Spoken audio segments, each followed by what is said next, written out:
The drive took about 15 minutes. Leo pulled up to the curb and dropped Lily off at his mother's house. "Lily, it's been so long," Sharon said, her eyes crinkling into a warm smile as she looked at the graceful young woman. She immediately pulled Lily inside and onto the sofa. They hadn't seen each other since the holiday weekend nearly half a year ago.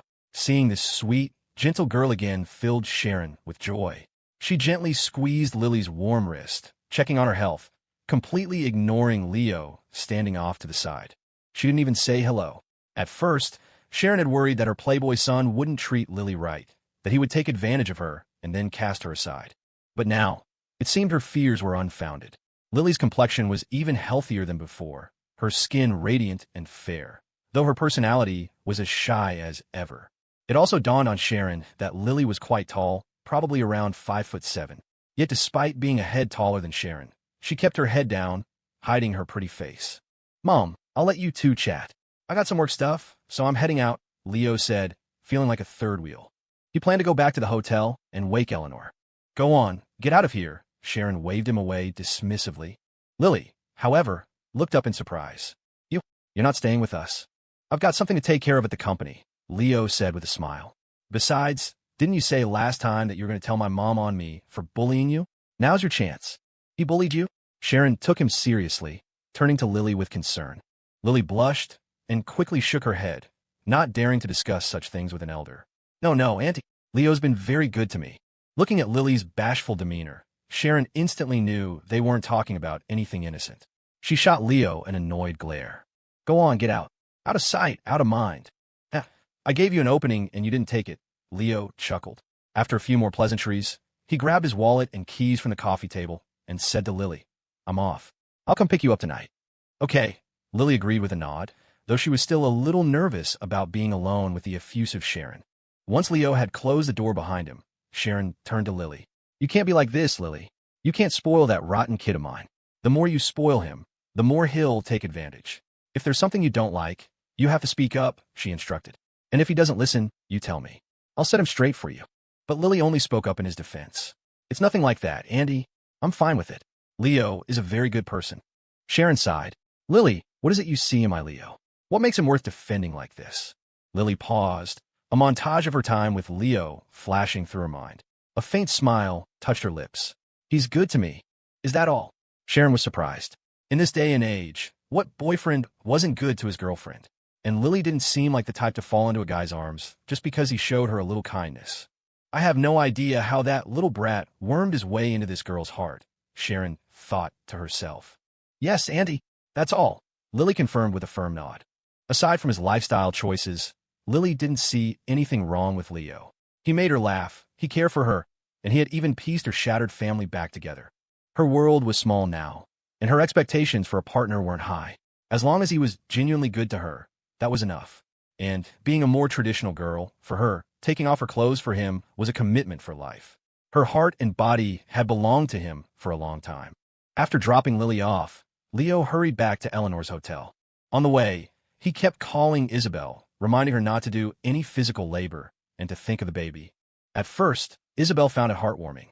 But when Leo started calling every minute, she'd answered more than 20 calls in under an hour. She finally had to turn her phone off with a resigned smile. It was the first time a man had ever cared for her so meticulously during something like this. Her ex had never considered her pregnancy a good thing, even trying to persuade her multiple times to terminate it. So, for Isabel, this felt like the very first time. Even though Maddie was already in elementary school, she felt an indescribable sense of joy and gratitude. "You son of a bitch, Leo. You're just gonna hit it and quit it." The moment he swiped the key card and opened the hotel room door, a pillow flew at his head, making him jump. "Even hookers get paid, you bastard. You left without even saying goodbye. Do you have any idea how empty it felt waking up and finding you gone?" Eleanor stood there, hands on her hips, righteously indignant. "Don't think you can do whatever you want just because you were good last night. If I'm not happy, I'm still not buying what you're selling." "Sorry, but when you're this good, you can do whatever you want," Leo purred, slowly walking over to her. He sat down in front of her and gave her a smug kiss. "Besides, if I don't pay, then it doesn't count, right? The cops can't do a thing about it. Oh my God, how can you be so shameless?" Eleanor cupped his face, laughing as she cursed him, her eyes full of sweet affection. She loved this roguish side of him. Jokes aside, waking up and not having you here really did feel empty, she murmured, snuggling into his arms. Don't do that again. Where'd you go just now? Breakfast. Ahem. Hey, Eleanor, I need to tell you something. Leo decided to test the waters. He hesitated for a few seconds before saying, seriously, I got Isabel pregnant. For re. Eleanor's face flushed, and she was about to shout with excitement when Leo cut her off. Hold on, before you go crazy. Don't you have anything you want to say to me? Eleanor thought for a moment, tilting her head cutely. She asked tentatively, Congratulations, you're going to be a dad? Leo was speechless. The day before New Year's Day, in the Timeless Impressions villa, Leo, Chloe, and Maya had already packed their bag for the trip to Leo's grandpa's house. They planned to drive out to the country after celebrating the first. Leo the pig, let's just order delivery for lunch. There's nothing left in the fridge, Chloe said, peering into the empty refrigerator before looking over at Leo on the sofa. Whatever works, he agreed with a nod. Just then, Maya came out of her room, phone in hand. She wrapped her arms around Leo's neck from behind the sofa, kissed him, and pressed her cheek against his, cooing, Daddy, can I ask you for something? Leo turned his head. You out of money again? Since getting together with Leo, Maya had become a much more extravagant spender. Her monthly expenses were pretty high, not because she was a shopaholic, but because she simply loved the feeling of using Leo's money. It made her feel cared for. Leo never held back with her, usually giving her several times the amount she asked for. It was worth noting, however, that everything she bought was for him, collectibles, clothes, things he liked. Chloe used to have the most clothes in the house, but now Leo's closet had enough menswear to open a store. I am, but that's not it, Maya said, putting on her cutest, most pleading voice. You know, my mom and that guy are divorced now, right? It's almost New Year's, and she has no one to spend it with. She doesn't want to go to my grandparents' place, so I was thinking I could invite her over to have New Year's Eve dinner with us. Is that okay? No problem. It'll be livelier with one more person for dinner. Plus, your mom can watch the house while we're my grandparents. Highly recommended too. No way. Our situation is already something we have to hide. What if your mom finds out? Are you planning on having her join in too? Not recommended 3. What the hell, you already call me dad. What is there to even ask? Hurry up and get your mom over here. Recommended option 1 analysis. No matter how rebellious a girl is or how much she resents her parents, she'll always care about the people who are truly good to her. Leo didn't see a problem with it. It was just one extra pair of chopsticks, and they had spare room. But just as he was about to agree, he glanced tentatively at Chloe, who was browsing a food delivery app. Chloe, what do you think? Maya immediately caught the nuance. She scurried over to Chloe, plopped down beside her, and hugged her best friend. My mom's all alone in her apartment. She's so lonely. She even cooked for you before, remember? Don't worry, she'll just come for dinner, and when we go to Leo's grandparents' place, she can house sit for us. It's fine with me. It's just one dinner, Chloe said without looking up. Getting the green light, Leo immediately agreed. No problem. It'll be livelier with one more person for dinner. Plus, your mom can watch the house while we're my grandparents. Awesome. Thanks, my dear Chloe. Maya beamed, planting a kiss on Chloe's cheek. She promised with a grin. Next time, I'll definitely let you be on the bottom. Get off me. Chloe blushed, swatting Maya's butt. Maya skipped happily over to the balcony to make the call. Piggy, you really like it when she calls you daddy, don't you? Chloe turned to Leo, her expression stern as she gave his side a sharp pinch. Even though the 3 of them were settling into their new life, Chloe still felt a pang of jealousy whenever Maya got flirty with Leo, especially after a display like that. Leo rubbed his side, feigning innocence. She calls you mom, too. Oomph. The 2 of you are a match made in pervert heaven. Chloe huffed, then stood up and went to her room to change. She didn't want to be in her pajamas when they had a guest. When is she ever going to grow out of that Sundara phase? Leo sighed with a smile, opening his laptop to get some work done. With the holidays approaching, the 3 of them didn't have much to do. Setting off fireworks was banned downtown, and outside, a heavy snow was falling, making it bitterly cold. After ordering lunch, Maya suggested they play a couple rounds of their auto battler game. Leo had an online meeting with Derek Flynn and the team to finalize details for an upcoming launch event, so he couldn't join them.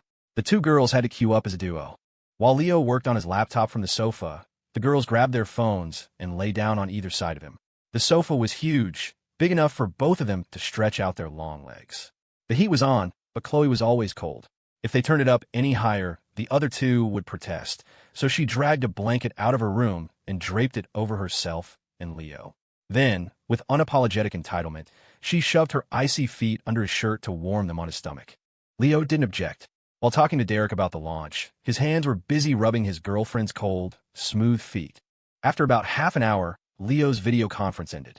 The moment it did, the girls' voices grew louder. Both were terrible at the game, but intensely competitive.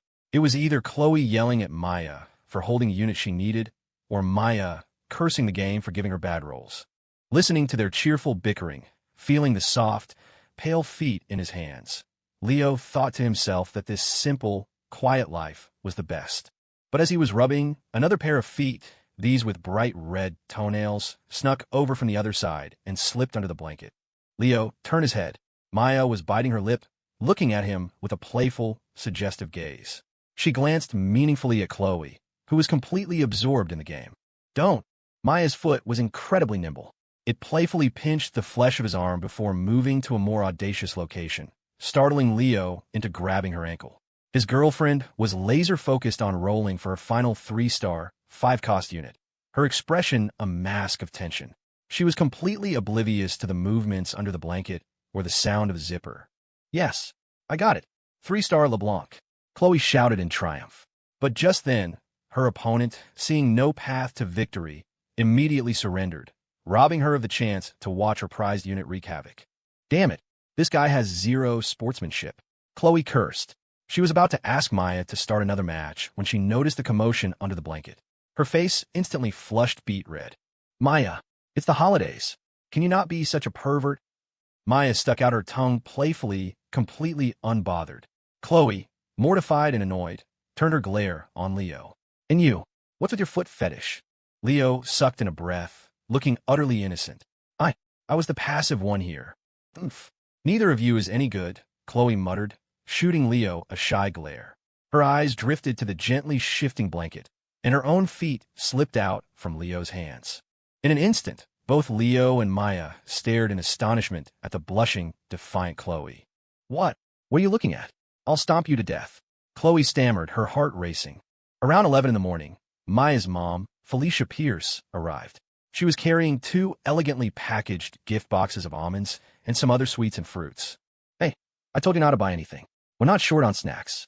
You could have just come over, Maya said. Seeing her mom laden with bags, her coat dusted with snowflakes, she felt a pang of guilt, but the words came out sounding detached and a little cold. You silly girl. How can you show up for New Year's visit empty-handed? Felicia had always felt she owed Maya a great deal, so she didn't take the brusque words to heart. It's no problem at all, Mrs. Pierce. I love almonds. Thank you so much, Chloe said, knowing her friend was all bark and no bite and actually cared deeply for her mother. She took the gift boxes with a bright smile. As long as you like them. You're getting more beautiful every day, Chloe, Felicia said politely. She glanced around the room and asked tentatively, Where's your director boyfriend? Is he not home?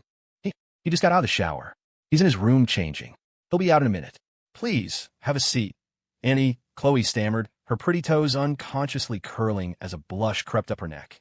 Maya shot Chloe a knowing look, her mind also replaying what had just happened. A playful smirk touched her lips. Showering on such a cold day? Young people really have a lot of stamina, Felicia remarked, not sensing anything amiss. She walked toward the sofa, curiously taking in the luxuriously decorated villa. Maya playfully nudged Chloe's side and whispered suggestively, My dear Chloe, are your feet still sore? Shut up, Chloe yelped, her voice hoarse. With her own mother right there, this girl still had the gall to ask such things. She had no shame. Is this all you're having for lunch? Felicia asked, looking disapprovingly at the KFC burgers and fried chicken on the dining table. All the nearby supermarkets and shops are closed for the holidays. We're lucky to even have KFC, Maya replied coolly. Chloe added with a helpless smile, We forgot to buy grocery for the holiday, and since we won't be home for most of it, we figured we'd just make do for today. No wonder you're always complaining about aches and pains. How can young people get enough nutrition eating this stuff all the time? Felicia grumbled, shaking her head. Chloe, where's that gray hoodie of mine? The one with the letters on it? I've been looking everywhere. Did you use it as a pillow again? Just then, Leo ran out shirtless. Seeing Felicia in the living room, he scratched his head sheepishly. Oh, Annie, when did you get here? Sorry about this. I was just changing in my room. It's fine. Felicia forced a calm smile, but her eyes were glued to Leo's powerful physique. Her heart, long dormant, began to stir, A woman encountering a man with a well-built body was like a man seeing a curvaceous woman. It was impossible not to feel a little something. Thanks to the body boost serum from 2.5 years ago, Leo's physique had remained impeccable. Even with all the late nights and indulgent meals with his girlfriends, his body was still lean and perfectly proportioned, with an 8-pack and well-defined V-lines. He was the epitome of slim in clothes, muscular without, a body type that women found undeniably attractive.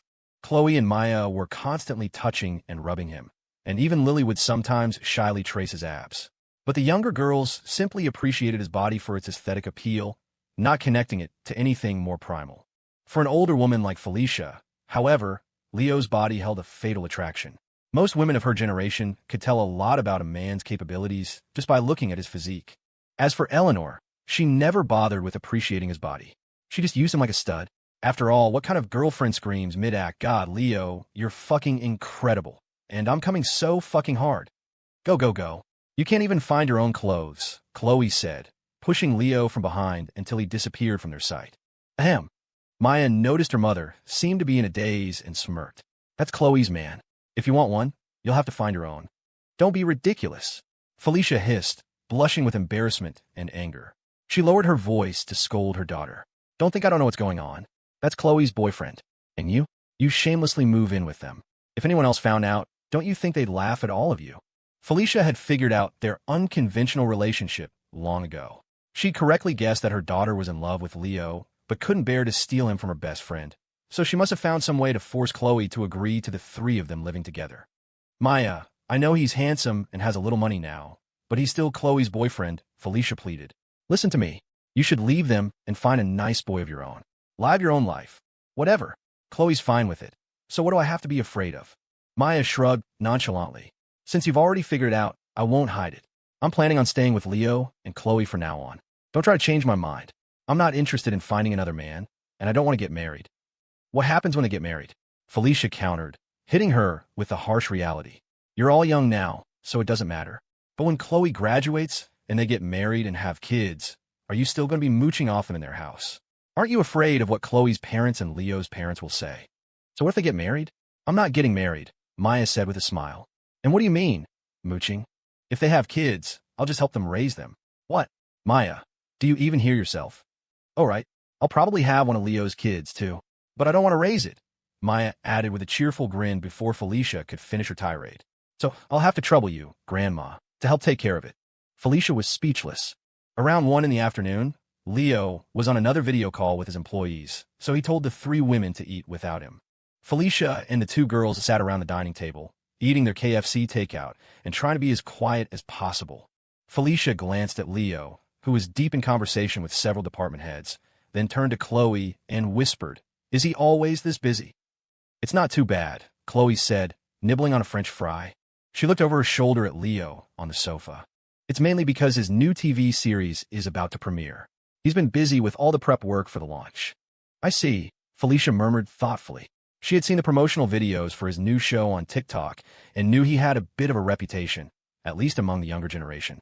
She looked at her daughter, who was devouring a chicken wing, and asked a rather blunt question. "So, how much does he make a month?" Felicia knew her daughter wasn't joking earlier. She was at a loss with this rebellious, mischievous girl. Since Maya was dead set on living with Leo and Chloe, Felicia felt it was her duty, from a mother-in-law's perspective, to at least understand Leo's financial situation. Having gone through a failed marriage herself, she wanted to help her daughter vet the character of the man she liked. She didn't know Leo well, only that he was a director with his own media company and had previously made a crime thriller that went viral. I don't know," Chloe said with an embarrassed laugh. "I'm not the one who manages the money in this house." "Mom, why are you asking that?" Maya felt this was deeply disrespectful to both her best friend and Leo. She slammed down her chicken wing and said angrily, "What does Leo's money have to do with you? You're the one who got yourself into this mess. As your mother, don't I have the right to ask?" Felicia shot her foolish daughter a look of utter exasperation. She'd given this guy her heart and body for free, expected nothing in return, and was even defending him against her own mother. How was that any different from being an idiot? Phew, finally done. Time to eat.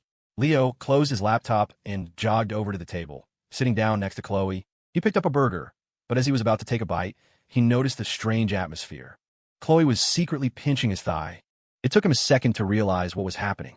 Why were the mother and daughter staring daggers at each other? This stupid girl. I used to think she was smart, but how can she be so dense now? A man who's this easy is obviously a player, and she's treating him like some kind of treasure. I'm so done. I knew I shouldn't have invited her. Yes. Go ahead, Auntie. Scold your daughter. She's a little vixen, always trying to steal my man. If you can, just take her away with you. 3 women really are a drama, Leo sighed internally. He decided to break the awkward tension. Auntie, I'm sorry. I've been so busy lately that we haven't had a chance to stock up on groceries. It's almost New Year's, and I'm making you eat this. Oh, Felicia paused, then looked at the burger in her hand and quickly clarified. Not at all. Not at all. I know it's not easy for you to make a living. I'm not complaining. That's good, Leo said, pretending to be relieved. Just as he thought he had smoothed things over, Felicia spoke up again. Leo, your new show is about to premiere, right? I'm a fan, you know. I saw you just now, getting sponsorships and having celebrities help with promotions. You must be making a lot of money from that, right? Felicia. Maya was frantic. It was one thing to ask Chloe, but to ask Leo directly like this. She was terrified he would think she was only with him for his money. You be quiet. Felicia didn't coddle her, shooting her a cold look. She knew Leo and Chloe were the real couple and would probably get married someday. She would never be his actual mother-in-law. But her fool of a daughter was determined to live with them. So Felicia couldn't just let it happen. Especially not when she was being the other woman. 1. I see your ex-husband didn't hit you hard enough. You're nearly 40. How can you have such low emotional intelligence? Not recommended 2. Be honest about your financial situation. Let your mother-in-law know that you will absolutely not mistreat her daughter. Highly recommended 3. It looks like I'll have to stuff something in that pretty little mouth of yours to teach you what you should and shouldn't ask, huh? Not recommended. Option 2 analysis. The mother-in-law might be a bit blunt, but she just wants to know if you can truly take care of her daughter. Yes, Auntie.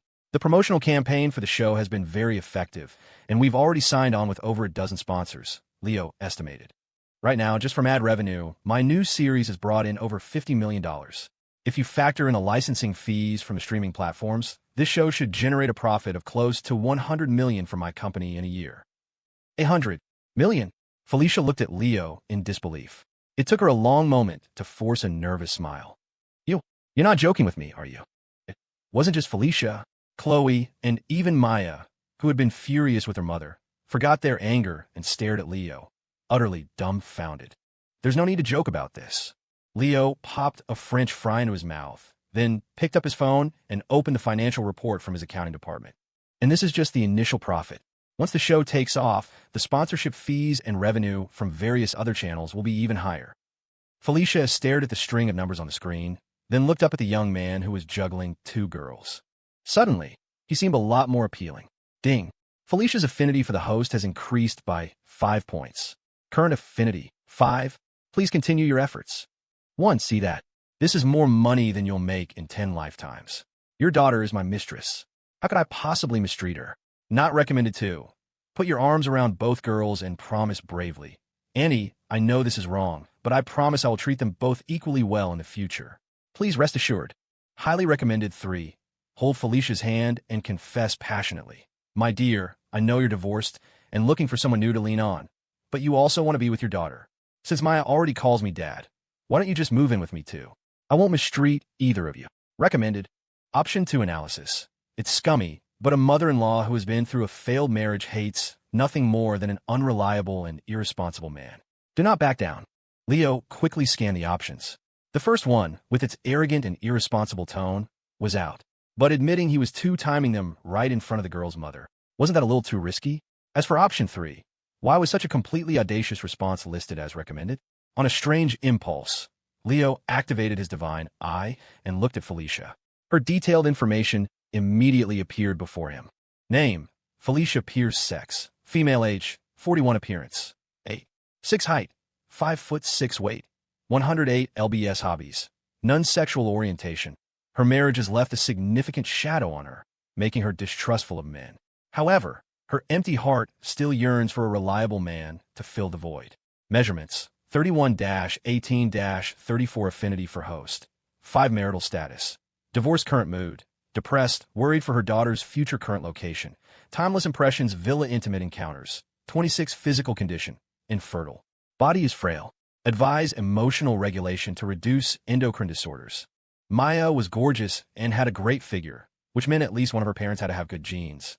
Even though Felicia's score was only 8.6, she was far more beautiful than most women her age. She had a well-proportioned figure and features that hadn't aged. If a woman managed her emotions and health well, her appearance and overall aura would improve significantly. As for her infertility, for some men, that was a huge plus.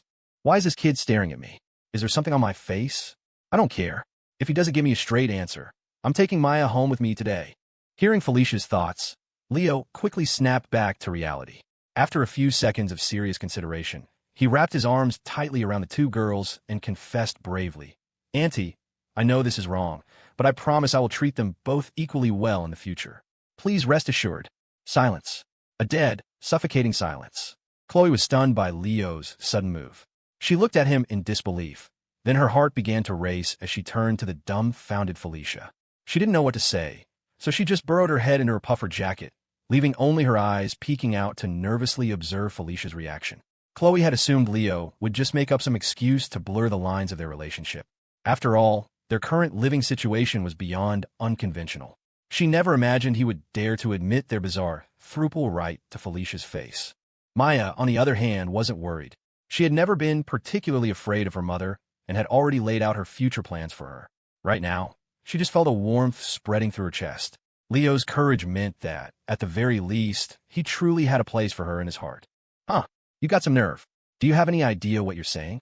Felicia was just as shocked by Leo's declaration. After the initial surprise, she crossed her arms and said coldly, "It's one thing to be playing two girls at once, but you dare to say it to my face? You really think that just because I don't have a man around, I can't do anything to you? And you, Chloe? I just saw your parents a few days ago," Felicia said, turning to the girl who was trying to impersonate an ostrich. Her threat was direct. If they knew the three of you were living this kind of debauched life, would they still let you be with this boy? The threat hit its mark. Chloe immediately wilted, pleading pitifully, "Auntie Felicia, please don't tell my parents. They don't know anything about this." Chloe had never dared to tell anyone about their arrangement, terrified that people, especially her parents, would think she was crazy. She worried that if they found out she had agreed to share her boyfriend with her best friend, they would think she had a serious problem. It felt like having a shameful secret exposed to the world. They wouldn't just forbid the marriage. They might not even let her be with Leo at all. 1. You're a selfish woman. You stayed with that abusive husband for years, causing your daughter so much psychological damage. And now you want to control her freedom? You don't deserve to be a mother. Not recommended too. If you don't agree, then don't blame me. After the holidays, I'm taking your daughter abroad. Highly recommended 3. In that case, what's the point of talking? I'll just become the man who can legitimately abuse her. Recommended option 2 analysis. The mother-in-law already knows she can't control her daughter's freedom. She just wants to see your commitment. Show her your resolve. If you don't agree, then don't blame me. Leo shrugged nonchalantly. After the holidays, I'll take your daughter abroad. We'll make a done deal. Then let's see what you can do about it. You dare. Felicia's eyes widened, and she threatened back. Besides, you can't marry multiple women here like you can in other countries. Have you ever heard of bigamy laws? I just won't get a marriage license. Leo scoffed. Even if I marry and have kids with 8 different women and hold 8 different wedding ceremonies, as long as I don't sign the papers, what can you do? Felicia was stunned. What kind of logic was that? "Mom, please," Maya begged softly while Felicia was trying to process this. "I really like Leo, and my life is good right now. Can you please not interfere? He's genuinely good to me, and I don't want to get married anyway. Don't worry. I'll take care of you in the future. I won't abandon you." What kind of spell has this kid cast on her? This was the first time Felicia had ever seen Maya so subdued. It made her wonder what had happened between them. But her daughter's heartfelt words did put her at ease. It wasn't about being taken care of. It was the fear that Maya would drift further away from Leo, and she would lose her only family. "And how are you going to take care of me?" Felicia laughed. "Don't think I don't know. You didn't even show up for your final exams. Your grades are a disaster. Your teachers have called me so many times. With grades like that, how are you going to find a job?" It's fine." Seeing her mother smile, Maya knew she was starting to give in. She grinned and wrapped her arm around Leo's. "My dad's rich. I'll use his money to support you. Or you could just ask him for money directly. We're all family, after all." "You brat, what are you talking about?" Felicia flushed beet red and raised her hand as if to strike her. Maya yelped and dove into Leo's arms. "Dad, Mom's bullying me. Shut, shut, shut your mouth. Felicia was both mortified and furious. She was completely helpless against her filterless, rebellious daughter and decided to blame Leo instead. Was it you who told her to call you that? You look so serious, but I never knew you were into such kinky stuff. Believe me, I can call Chloe's parents right now and let them see what kind of man their future son-in-law really is. Leo quickly waved his hands in defense. Auntie, it has nothing to do with me. I don't want her calling me that either. Usually? Felicia seemed to latch onto a loophole, narrowing her eyes. So, there are times when you do want her to call you that. Plenty of times. Like in bed, in the shower, while cooking in the kitchen, while playing games on the sofa. Not recommended too. Annie, it's just a thing between young people. I absolutely did not mean to offend you.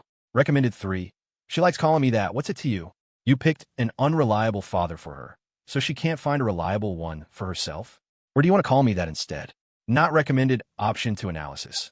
Explain the reason for the nickname and state that you had no intention of offending her. Auntie, it's just a thing between us young people. Maya only says it occasionally for fun. I absolutely did not mean to offend you, Leo explained earnestly, then shot Maya a meaningful look. Right, my dear? Maya. Yeah, Leo and I are just playing around, Maya said, winking playfully. You don't really want him to be my dad, do you? Are you trying to rob the cradle? Rob my ass. Get in here with me. Felicia, fuming and blushing, grabbed Maya's ear and dragged her toward the bedroom. Ow, that hurts. Easy, Mom. Careful, or I won't take care of you when you're old. Maya yelped, getting pulled into the room. Before the door closed, she shot a playful, suggestive glance back at the two on the sofa. Piggy, this is all your fault. Once they were gone, Chloe punched Leo's arm irritably. You just had to have 2 girls. Now look, her mom is in constant contact with my parents. If she really tells them what's going on, my dad will skin you alive. What does that have to do with me? You're the one who pushed your best friend on me. Leo retorted firmly. You were the one saying it would be fun for the 3 of us to live together, that Maya could help us with the kids someday. You said all that, right? When Leo was first getting close to Maya, he had maintained a strict policy of no initiative, no refusal, no admission. He had carefully maneuvered Chloe into being the one to invite Maya into their life, precisely so she couldn't blame him later.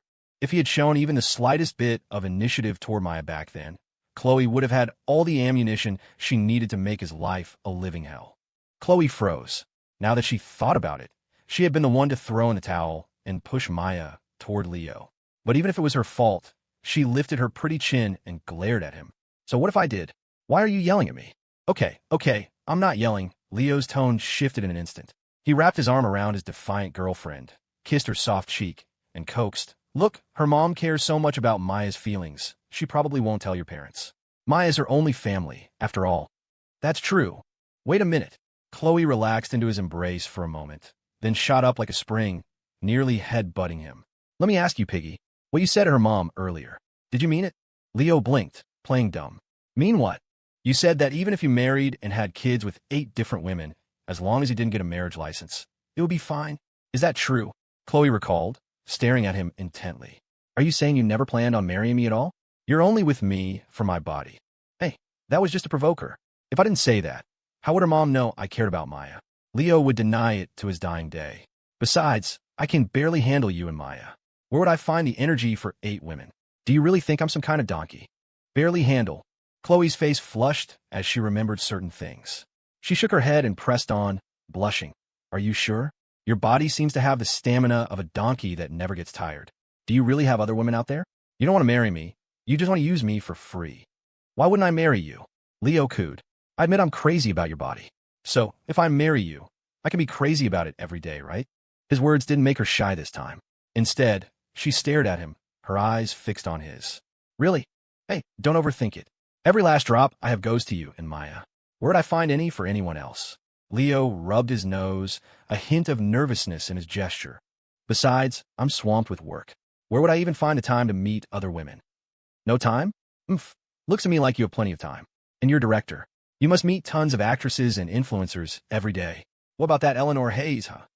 The more Chloe thought about it, the angrier she got, her tone dripping with sarcasm. The internet was saying you two were the perfect couple. The rich heiress and the self-made director. A power couple. I swear. Leo sighed in frustration. Women were masters at digging up the past. That was ages ago, and she could still bring it up to pick a fight. If you're so worried, then from now on, You and Maya can force me to hand over my paycheck every month, Leo said, throwing his hands up in surrender. I only have so much to give. Once you two take it all, I won't have the energy to find anyone else. In the past, Chloe would have blushed and called him a pervert, and the matter would have ended there. But this time she stroked her chin, looked him up and down, and, after a moment of deep thought, nodded seriously. I think that's a good idea. I'll go tell Maya right now. Leo was speechless. P.S. Happy New Year. I wish everyone success and happiness in the new year. I'll try my best to keep the updates consistent. After that whole ordeal, neither of them had much of an appetite. They packed up the burgers and put them in the fridge. Felicia must have said something to Maya, because when they came out of the room, Maya was grinning and holding her mother's arm. The mother and daughter sat on the sofa next to Leo.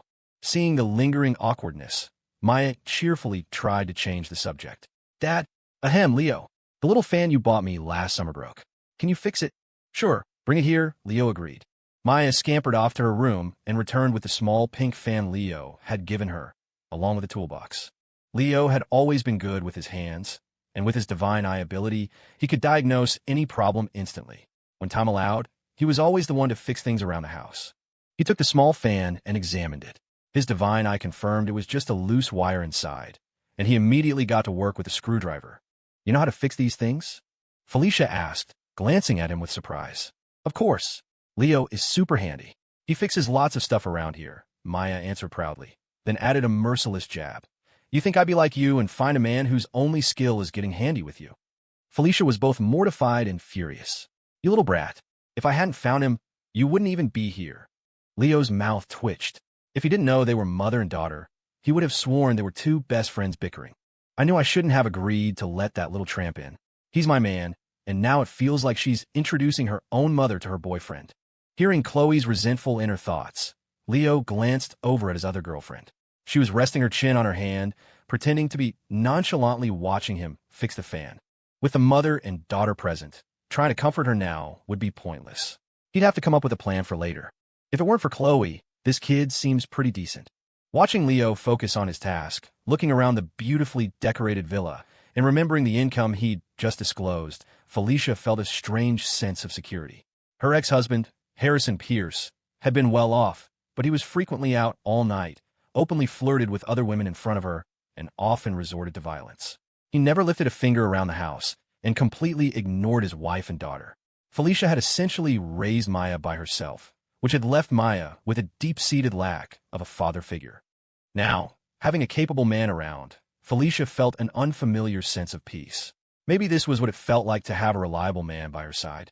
At a certain age, a woman loses interest in the naive notions of young love, especially a woman like Felicia who had been through a failed marriage. They subconsciously put up a wall against the opposite sex and prioritize practical matters. Except for those with an overabundance of maternal instinct, most mature women aren't interested in younger men.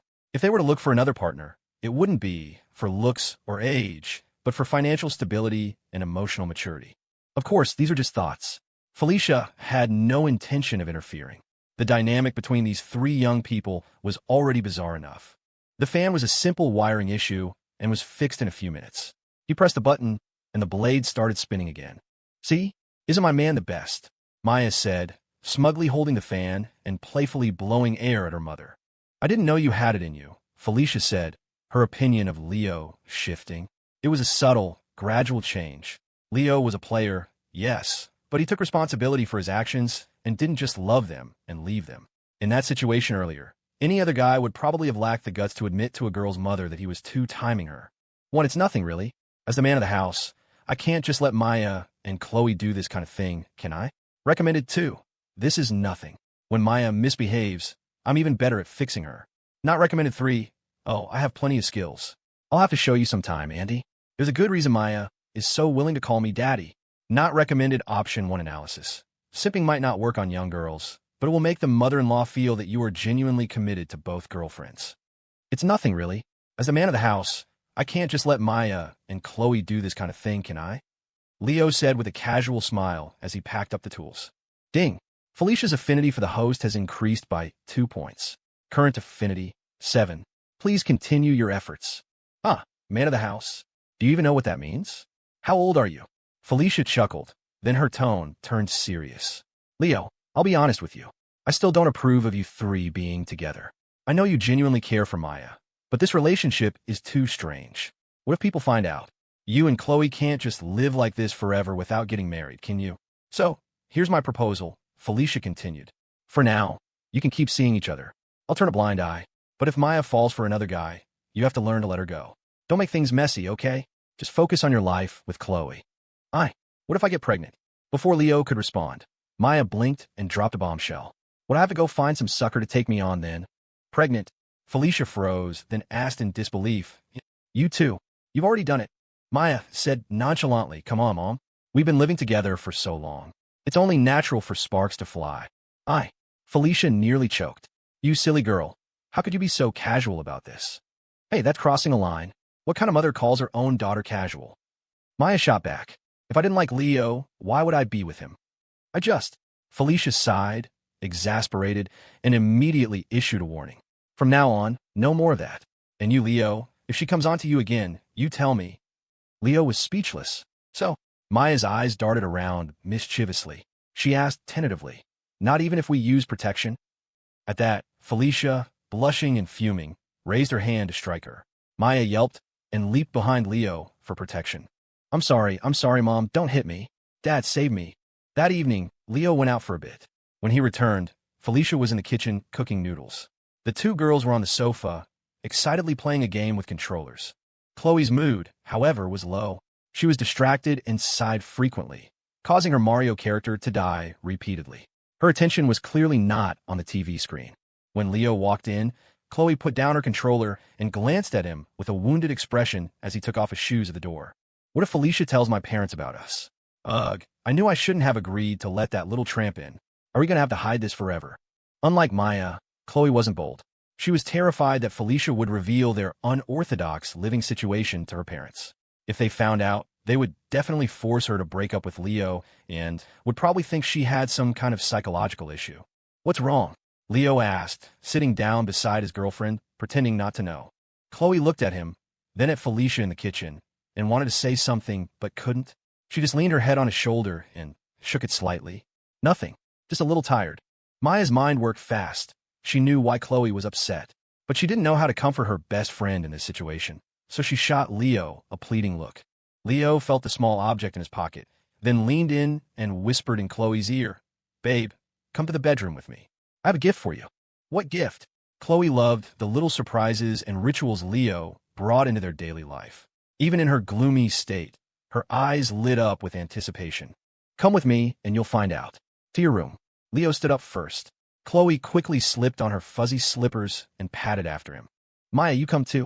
This moment needed a witness, so Leo turned and called for her. Maya, controller in hand, froze. I get something too, she thought. She immediately tossed the controller aside and hurried after them. Chloe's room had a cartoonish vibe, with a pile of stuffed animals by the bed and Pikachu posters on the wall. It smelled faintly of her, a light, sweet scent. Piggy, what's the gift? Chloe asked, her eyes wide with curious anticipation, fixed on the hand Leo had in his pocket. Damn it, how do I start this? Leo thought, his back to the two girls. He felt a surge of nervousness, the hand holding the small box, growing sweaty. He was usually so cool and collected, but at a moment like this, he was just as anxious as any other guy. 1. Pull out the diamond ring from your pocket and propose sincerely. Chloe Miller, please marry me. I'll be good to you for the rest of my life. Recommended 2. Pull out the diamond ring, get down on one knee, and declare your love with deep affection. Even though we've been together for so long, I still think about the day we first met. The sunlight fell on you, and it was as if you were wearing a golden wedding dress. I've always hoped to see you wear a real one for me. So, Chloe Miller, I hope you'll marry me. Highly recommended 3. Pull out 2 diamond rings and bravely propose to both of them. I'm not a smooth talker, I don't know how to propose. Just marry me, and I'll make sure you both live a life of luxury. Recommended option 2 analysis. A proposal that recalls a memory will always create an unparalleled romantic atmosphere for a woman. Screw it, here goes nothing, Leo thought.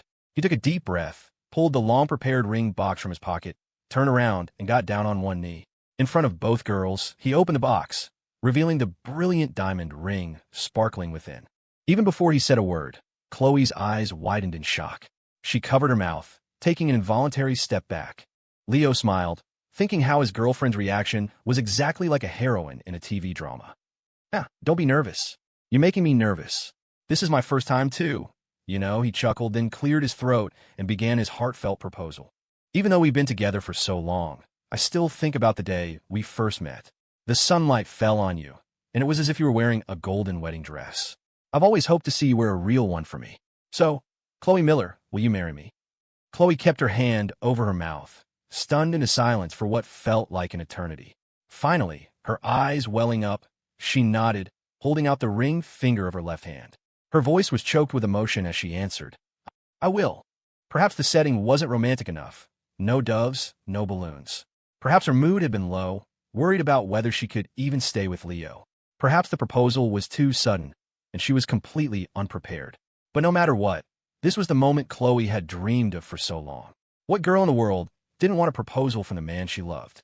"Haha, now I can use you for free every day," Leo joked, taking his girlfriend's soft, pale hand and sliding the ring on her finger.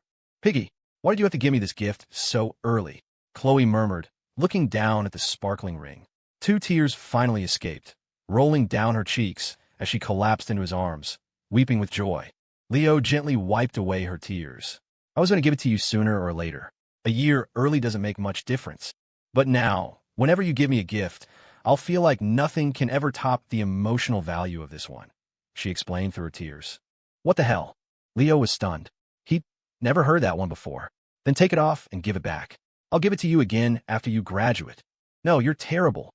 Chloe quickly hid her left hand behind her back, afraid he would actually try to take the ring. "Why? I always said that once they got married, the 3 of us could finally have our perfect life. So why do I feel so sad?" Watching the loving couple, Maya felt a strange mix of sourness and sorrow. It was the feeling of seeing someone you love get taken away, while having no choice but to offer your sincere congratulations. She forced a bitter smile. "So this is what it feels like," she thought. "My best friend is getting married, but I'm not the bride." The date is January 27th, 2024. The time is 6:30 p.m. "Ms.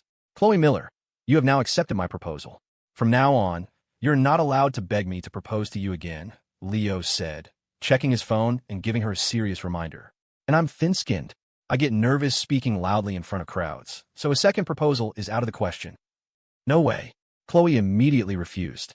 She stomped her foot and wrapped her arms around him, making a petulant demand. "This one doesn't count.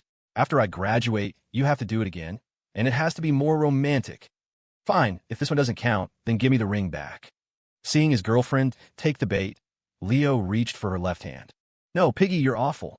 I'm keeping the ring, but you still have to propose again." Chloe was so moved by the ring, she was seeing red. It was the first time she had ever received something so meaningful and from the man she loved. There was no way she was giving it back. She quickly balled her hand into a fist and hid it behind her back. Leo was taken aback, but he wasn't budging. "Isn't that just princess behavior? You want your cake and to eat it too? Fine, then I'm going to start playing the man card. So what if I'm a princess?"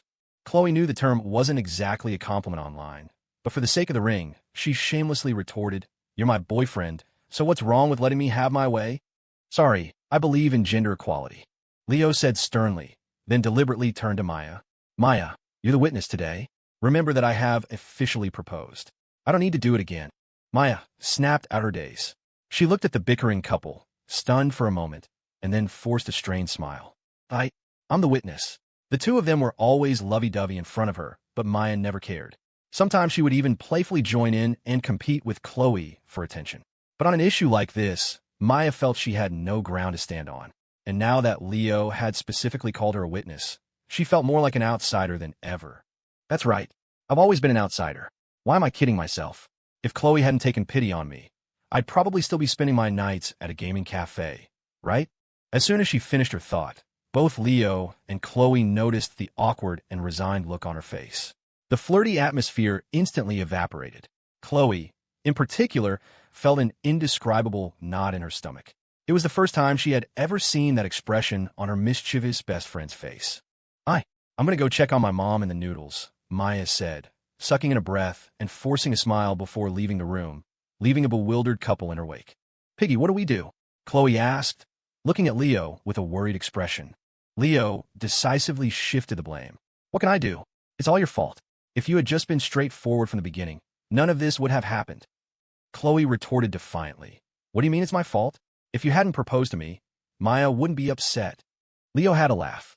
You seemed pretty happy when I was proposing, crying a river of snot and tears. And now you're turning it all back on me. I don't care. Go comfort her. Unable to win the argument, Chloe resorted to making demands. She's your half-girlfriend now, too. I don't want things between us to get so tense. Leo feigned reluctance. I'm not going. I don't know how to handle this kind of situation. No, you have to go. She's coming with us to your family's house tomorrow.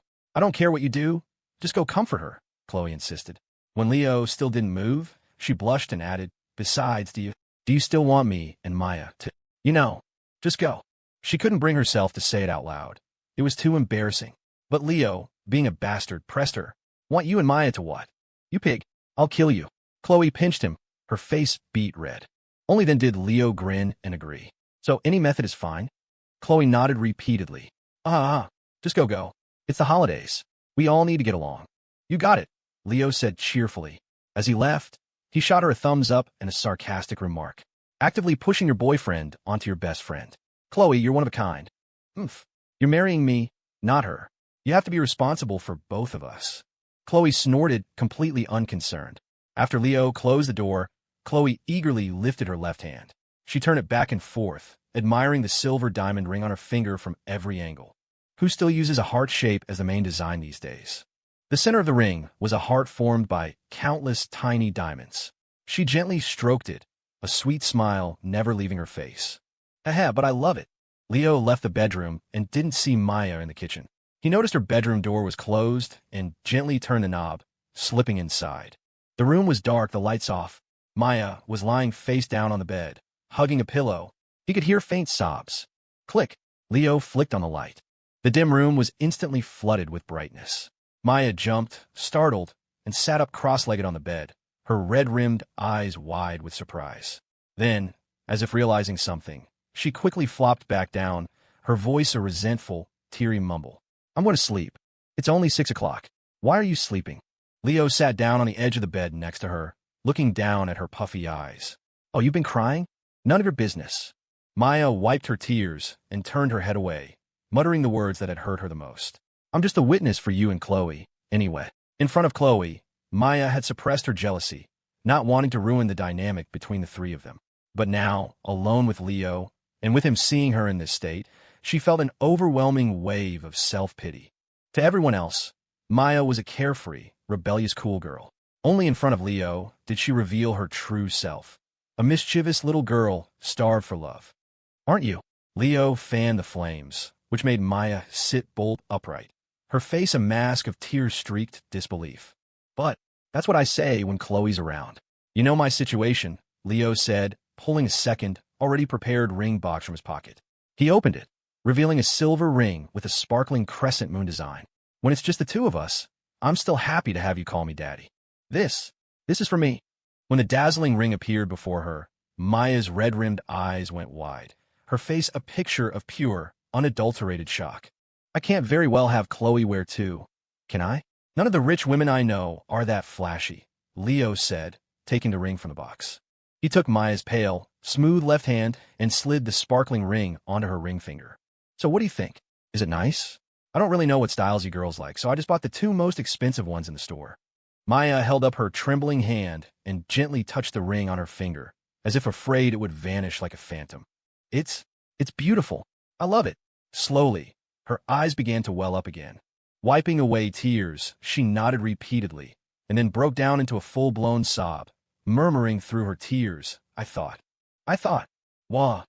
You thought I was really making you the witness for me and Chloe? Leo chuckled. Give me a break. I'm no saint. A girl as beautiful and wild as you? How could I possibly let you go? Maya had spent so much time and effort trying to fit into the relationship between her best friend and Leo, often having to consider their feelings. It had been an exhausting process. To have all that effort and sincerity met with Leo's cold dismissal as a mere witness was, to put it mildly, devastating. It felt no different from being betrayed by a boyfriend. No matter how strong Maya's mindset was, she couldn't handle being treated like an outsider by the man she loved. But how could Leo make such a rookie mistake? He had said it on purpose, to provoke her feelings of hurt. Once her emotions reached a breaking point, He would present her with a ring of equal symbolic value to Chloe's. In that moment, Maya would go from feeling utterly betrayed to being given the exact same status as her best friend. The satisfaction and sense of being cherished she would gain from that emotional whiplash would be immense. The reason players were so popular with girls was that they knew exactly how to manipulate their emotions. A girl might not remember the nice guy who made her laugh, but she would never forget the player who made her cry, especially a player like Leo, who could make Maya cry tears of both sorrow and ecstasy while screaming for her daddy. Besides, if he had given Maya her ring right there in front of Chloe, who knows if Maya would have been as moved. And his other girlfriend, with her proud temper, would certainly not have been able to handle that move. He would have had to spend ages trying to placate her. So Leo's seemingly cruel maneuver had elegantly solved all the problems. It had even been Chloe who had pushed him to go comfort Maya in the first place. "Wah, you're terrible." Maya sobbed, but this time she was smiling. She gave him a playful slap, then threw herself into his arms, crying softly for a long time. When she finally lifted her head, his shirt was soaked. "Thank you, my scummy daddy," she mumbled, her voice thick with emotion. "The ring is so beautiful." Ding. Maya Pierce's affinity for the host has increased by 20 points. Current affinity, 100. Further increases are not possible. The host is now the most important person to her. Leo wrapped his arms around her waist, glancing down at his sweet daughter in his arms. She was looking down, joyfully examining the silver ring, her eyes overflowing with adoration. Even with her rebellious personality and unconventional tastes, she had once been a girl who dreamed of love. Even if that love was a bit bizarre, she still longed for Leo's approval and affection. "As long as you like it," Leo said with a smile. "If you want more in the future, I'll buy them for you. I'll buy 10, one for every finger. Let you experience what it's like to be a rich woman." For some reason, Leo loved providing for Maya financially. He had spent the most money on her. The only plausible reason was that his other girlfriends all came from wealthy backgrounds and didn't need his material support. The only one who came from a poorer family, Lily, didn't like spending his money and was always trying to save it for him. As a man, and a man with a little money, Leo, like most guys, wanted to provide for his girlfriend. But his girlfriends were all so capable that they only needed his emotional support, not his financial help. In fact, they often helped him out with his own financial problems. It was at this frustrating impasse, where he had the means but no outlet, that Maya came along, constantly asking for money and wanting to feel cared for. As a result, all of Leo's desire to provide was focused on Maya. Their relationship was now like that of a passionate couple, a successful man keeping a mistress, and a pair of villainous partners in crime. In short, it was complicated. But it was precisely this sense of stolen, forbidden love that Maya adored the most. Maya purred, snuggling deeper into his embrace. She looked up, her expression a mix of relief and adoration. "You bad daddy. I'm so lucky I managed to steal you away from Chloe." Leo was speechless. "Mom, is dinner ready yet? I'm starving." "Chloe, come on, let's go down the pipes. Let's see who can last the longest on one life this time." "Dad, my hands are full. I want some grapes." "Ouch. Felicia, why did you hit me again?" When she came out of the room, Maya, who had been so heartbroken just moments before, was now beaming like she'd been shot with adrenaline. She was practically bouncing off the walls, excitedly pulling Chloe back to the sofa to continue playing Super Mario. Chloe sat down, controller in hand, puzzled as to how Leo had managed to cheer up her friend so quickly. Then, she inadvertently saw the ring on Maya's hand and instantly understood. Leo hadn't just bought a ring for her when he went out. Logically, Chloe should have been angry that her boyfriend had given her best friend an identical ring. But strangely, she felt no anger at all.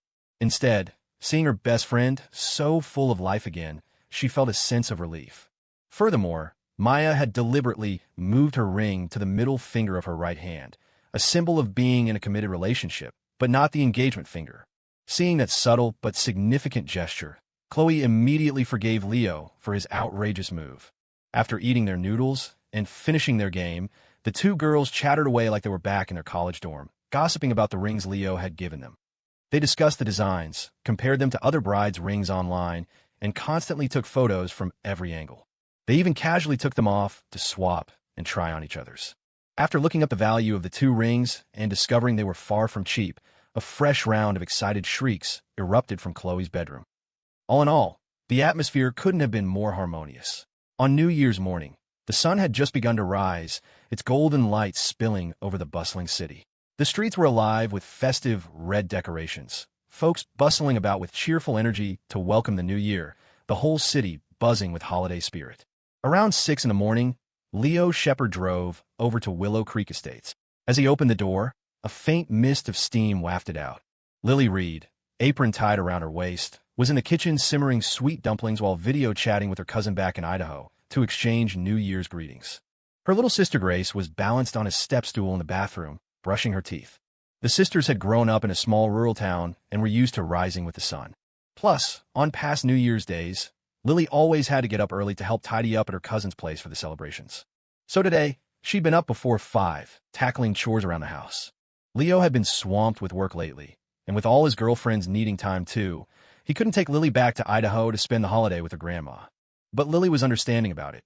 No grudges held. So first thing on New Year's, she'd hopped on a call to wish them well. "He's back," Lily said, her face lighting up with joy as she heard the door. Phone in hand, she beamed at Leo like a flower in bloom.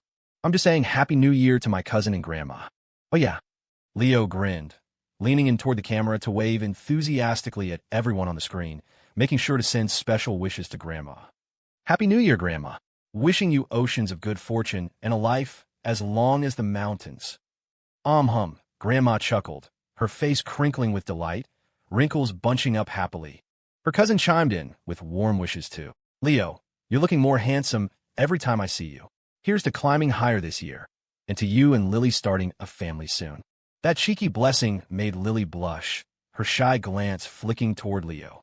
Leo thought it was pretty down to earth, but he rolled with it, wrapping an arm around Lily's soft waist and nodding eagerly.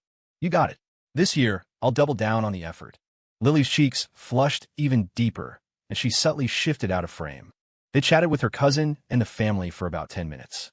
They were out at the local market stocking up on holiday goodies, the background noise growing louder with the crowd. So after some quick well wishes, they hung up. Leo handed the phone back to Lily, eyeing his bashful girlfriend with amused interest. Lily looked away, lost in thought, her gentle face blooming with a rosy glow. Suddenly, the kitchen air thickened with unspoken tension. "I think your cousin's wish shouldn't go to waste. What do you say?" Leo murmured, pulling her tall, soft frame against him from behind, nuzzling her warm, flushed cheek. "No, don't get carried away, okay? I'm cooking, and we still have to eat the dumplings." Lily protested weakly. It was more like playful resistance than a real no. She even turned off the stove and leaned back into a solid embrace, intentionally or not. He wasn't sure why Isabel and her daughter Maddie had moved out, but Lily appreciated it. It meant more alone time with Leo, more chances to connect. "Well, how about a kiss then?" Leo turned her around by the waist to face him, drinking in her shy, adorable expression and those watery eyes full of affection. After 2 years together, Lily, at just 20 and in her sophomore year, had a figure and poise that didn't scream college kid at all. Sometimes Leo wondered if he'd gone too far, turning this fresh-faced university girl into such a warm, devoted partner. Lily didn't reply, just pressed her rosy lips together, her eyes darting up now and then to sneak peeks at her mischievous boyfriend, wondering when he'd lean in. That mix of reluctance and invitation, paired with her tall, innocent yet tempting build, nailed that online saying. A girl who feels like a woman who feels like a girl. With her in his arms, Leo's heart stirred. He held her slim waist, feeling her softness against his chest, and dipped his head to kiss her, just as Grace toddled out of the bathroom. "Huh, Leo, you're back." Ahem. Leo reflexively let go of Lily. Lily, who'd been rising on her toes, froze for a second before composing herself, smoothing her top, and turning back to restart the stove for the dumplings. Leo stepped out of the kitchen, scooping up the little one for a kiss on the cheek, and improvising an excuse. "Happy New Year, Grace. Dumplings are almost ready, okay?" Grace was still groggy from waking up, nodding lazily without noticing her sister's mix of frustration and embarrassment. "Once Grace is back from winter break, I'm signing her up for tutoring classes." "Sis, what's wrong?" Grace picked up on Lily's off vibe. Her face looked stern and a bit scary, and whispered to Leo. "Nothing," Leo said with a wry chuckle, not elaborating. Looked like the kid was headed to after-school classes soon. After finishing their second round of dumplings, Leo grabbed the holiday decorations he'd bought and, with the sister's help, stuck them up on the door. Lily handled the double-sided tape. Leo positioned them on the frame. Grace watched with a beaming smile, her little heart swelling with a sense of security and joy. All set, Leo clapped his hands, admiring the front of his estate.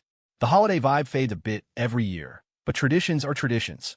Grace grabbed his hand, swinging it gently.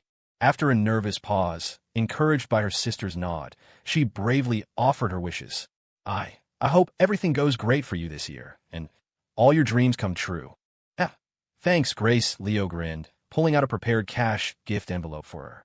And I hope you keep rising higher, get even prettier than your sister, even. Thanks, Leo. Grace's cheeks pinked as she took the envelope, then scampered over to Lily to hand it off. Lily ruffled her sister's hair with a smile, then passed the envelope right to Leo.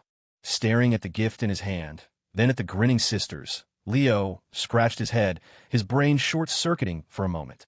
After chatting a bit more with Lily and Grace, Leo drove off from Willow Creek Estates, heading to the Evergreen Terrace apartments to check on Isabel. Half an hour later, as he pulled into the underground parking, Sharon called. Where are you, kid? Your dad and I are already on our way to Grandpa's. When are you getting there? I'll make it later. Wish Grandpa a Happy New Year for me. Leo hurried out of the car, striding toward the elevator. Isabel, pregnant now, was staying in her old apartment with Linda looking after her. But Leo couldn't shake his worry. Nervous one minute, anxious the next, sometimes oddly excited, his mind full of images of Isabel with her growing belly. Sharon probed casually. Chloe's coming with you, right? Yeah, and her best friend, the one from the parking lot last time, you met her. Leo kept his cool, adding smoothly, she's alone for the holidays, so I figured. Yeah, best friend. Sharon's tone dripped sarcasm, the disdain practically radiating through the phone. She'd seen that stylish, flirty girl hanging on Leo's arm. Anyone could guess what was up, but Sharon didn't outright refuse or approve. After a thoughtful pause, she asked with a hint of guilt, How's Lily? Does she need anything? You're spending time with her over the holidays, right? Just did. Leo stepped into the elevator, hitting Isabel's floor. We finished the dumplings before I left. You call that spending time? Sharon fumed. Kid, have you got a conscience? On New Year's, and you just grab a quick bite? Hope you don't choke. Cough. Never mind. Not cursing you today. Geez, stay out of it. Enjoy your family dinner. I got stuff to handle. Gotta go. Leo mumbled a few excuses, hanging up with mixed feelings, watching the floors tick up as he sighed. I want to spend more time with her too, but there's someone who needs me more right now. At the familiar door of 1702, Leo rang the bell. A woman with glasses answered, grinning as she called toward the kitchen. Hey, Leo, you're here. Just in time, we were talking about you. Oh, yeah. Leo flashed an innocent smile, thinking he really was like some charming rogue with a thing for mature, captivating women. He swapped his shoes and scanned the living room, spotting Isabel in the kitchen like a picture-perfect homemaker, stirring a pot of bubbling dumplings. Whoa, Isabel, what are you doing up and about like this? Leo rushed in, gently guiding her arms and steering her out with a pounding heart. Don't you remember you're pregnant? Can you let me relax a little? Isabel blinked, puzzled but amused. You're overreacting. I'm barely 3 months along, no bump yet. I even hit the grocery store a few days ago. Grocery store? Why not climb Everest while you're at it? Are you trying to give me a heart attack? Leo turned serious, addressing Linda. Linda, from now on, handle this stuff, okay? Don't let this stubborn woman get involved. Sure thing, Linda agreed with a smile, her initial impression of Leo improving. Come on, the doctor said as long as I avoid heavy stuff, it's fine. Dumplings are going to overcook. Isabel tried heading back, but Leo blocked her with one hand. Go sit on the couch. I got this.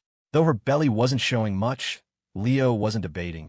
He just waved her off impatiently. Isabel had never seen Leo this insistent, momentarily at a loss for a comeback. Linda chuckled. Isabel, he's just looking out for you. Take a seat on the couch. Talk about making a mountain out of molehill. It's not my first rodeo. Isabel shot a glance at Leo bustling in the kitchen, grumbling. But as she turned, Linda caught the subtle upward curve of her lips. Once the dumplings were ready, Leo carefully carried out a steaming bowl, scooping one up with a spoon, blowing on it to cool it down before offering it to Isabel. What's this now? Isabel's cheeks tinged pink at the spoon hovering near her lips. What do you mean? Cooling it for you, so you can eat. Leo blinked matter-of-factly, then called to Linda. Linda, yours is in the kitchen. I'm tied up here, mind grabbing it? Oh, sure. Linda stifled a laugh, fetching her bowl and heading to the balcony to eat. Come on, no fussing. I can feed myself. Isabel pushed back shyly, her peripheral vision catching Linda's knowing smile, her face heating up to her ears. In her 30s, she felt ridiculous being babed like this, especially with a friend watching. No way. These just came off the boil, super hot. What if you burn yourself? Leo insisted, holding the spoon steady. Hurry up and eat before they cool, and we have to start over. Huh, not wanting a redo, Isabel parted her lips and took the dumpling. This guy's really treating me like a kid. Ahem. These are still hot. I'm gonna step downstairs for a bit. Eat mine later. Linda set her bowl on the coffee table, chuckling as she slipped on shoes and headed out. Soon, the sound of her suppressed laughter echoed from the hallway. Leo ignored it, cooling another dumpling and lifting it to Isabel's lips, nodding for her to open up. You're embarrassing me half to death. Isabel muttered resentfully, like a put-upon wife, but she took the bite anyway. I'm just looking out for you. Leo knew his approach might seem off for a woman her age, but he was overly concerned about the baby. His first was someone he cared for deeply, and lacking experience, he came off a bit clumsy. I think you're more worried about the one in here than me. Isabel teased with a smile, her lips curving contentedly. Leo paused, setting down the spoon. He slipped a hand under her cozy sweater, gently stroking her slightly rounded, smooth belly, his eyes overflowing with tenderness. I care about both of you. Ding! Isabel Vance's affinity toward the host has increased by 10 points.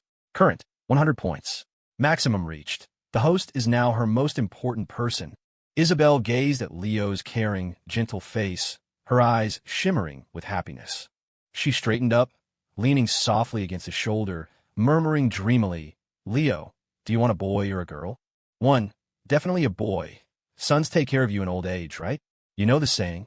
Plus, daughters grow up and leave. I don't need the money, but it'd break our hearts if she married off. Not recommended to? Boys are easier. When we're older, he can go out and make his way. If it's a girl, you two can bond over cute hairstyles and pretty outfits. Either way, boy or girl, I'd love them. Strongly recommended. 3. Gotta be a girl. Guys these days are such softies. Might as well have a daughter straight up. But best if you have one of each. That'd cure my indecision. Recommended. Option 2 analysis. When facing unknowns, the most responsible answer reassures her. It's the optimal choice. I think boys are low maintenance. When we're older, he can head out on his own adventures. If it's a girl, you two can geek out over hairstyles and clothes. Leo held her soft waist, smiling. But honestly, I prefer a girl. Guys nowadays are total pushovers. A daughter sounds way better. Though ideally, one of each would fix my choice paralysis. Isabel rolled her eyes playfully. Wanting it all, dream on. I'm a toad with big dreams. And I play the field too. Leo kissed her cheek, his hand on her waist inching upward. Cut it out. Feeling his touch, Isabel's face warmed as she reminded him. Doctor said, no fooling around right now. Rein it in. Oh, right, sorry, forgot about that. Leo pulled back in a panic, even scooting away a bit. Seeing his freaked-out reaction, Isabel stifled a laugh, teasing. So tense? Afraid I'll devour you. You're pregnant. How could I not be? Leo said with a wry grin. He didn't dare entertain any ideas now. The feeling was mutual. Even if he could hold back, Isabel, in her prime, was another story. Once the spark ignited without a way to douse it, it'd be torture. Okay, Isabel, I got to head out. Leo stood, then knelt in front of her, hands on her knees, serious. Take it easy. I'll be back in a couple days to stay with you. If anything comes up that Linda can't handle, call me right away. Isabel nodded softly, her affection like a gentle stream. She parted her lips to ask, by the way, have you thought of names for the baby? Linda and I brainstormed for days and came up empty. Yeah, been mulling it over. Leo caressed her belly tenderly, envisioning the future. If it's a girl, how about Donna Shepard? Boy could be Dylan Shepard. He added with a self-deprecating chuckle. Just nothing with Leo vibes. Don't want them taking after their dad in the name department. Isabel sensed his guilt, her fingers softly threading through his hair. I like it. Back when I saw your profile on Zillow, the name caught my eye. Leo's nose tingled. Isabel. Enough overthinking. I've told you from the start, this is what I want. No guilt trips. Just don't abandon me and the baby down the line. Isabel said earnestly, then griped playfully, and stop with the Isabel already. I'm pregnant, and it makes me sound ancient. 1. Honey, I'll always be good to you and the baby. Recommended 2. No worries. Even if you get old, I won't mind. When you're gray, so will I. We'll square dance and show off our dentures to the other old folks. Recommended 3. Age is just a number. You're gorgeous with a killer figure. I like driving the big rigs anyway. Not recommended. Option analysis. A woman who cares about you worries most about the future you're building together. Even if you get old, I won't mind. Leo painted the picture vividly. Heck, when you're old, I'll be right there too. We'll square dance and flash our dentures at the other seniors. Isabel wrinkled her nose. Ugh, watch your mouth. I've been queasy enough these days. Leo grinned. Come on, isn't that romantic? I romantic your head. Not wanting downers on New Year's. Isabel skipped the gloom. You, in your mouth. Never a nice word. Kidding. Even old, I couldn't bear sharing your kisses with anyone. Scoundrel though he was, facing Isabel's forgiving understanding, Leo promised from the heart. Honey, I'll always be good to you. For real. Isabel teased, intrigued by a sincere vow of first. How many girls have heard that line? Told Lily. Leo didn't explain or answer. You're the first. I'll take your word for it. Sorta.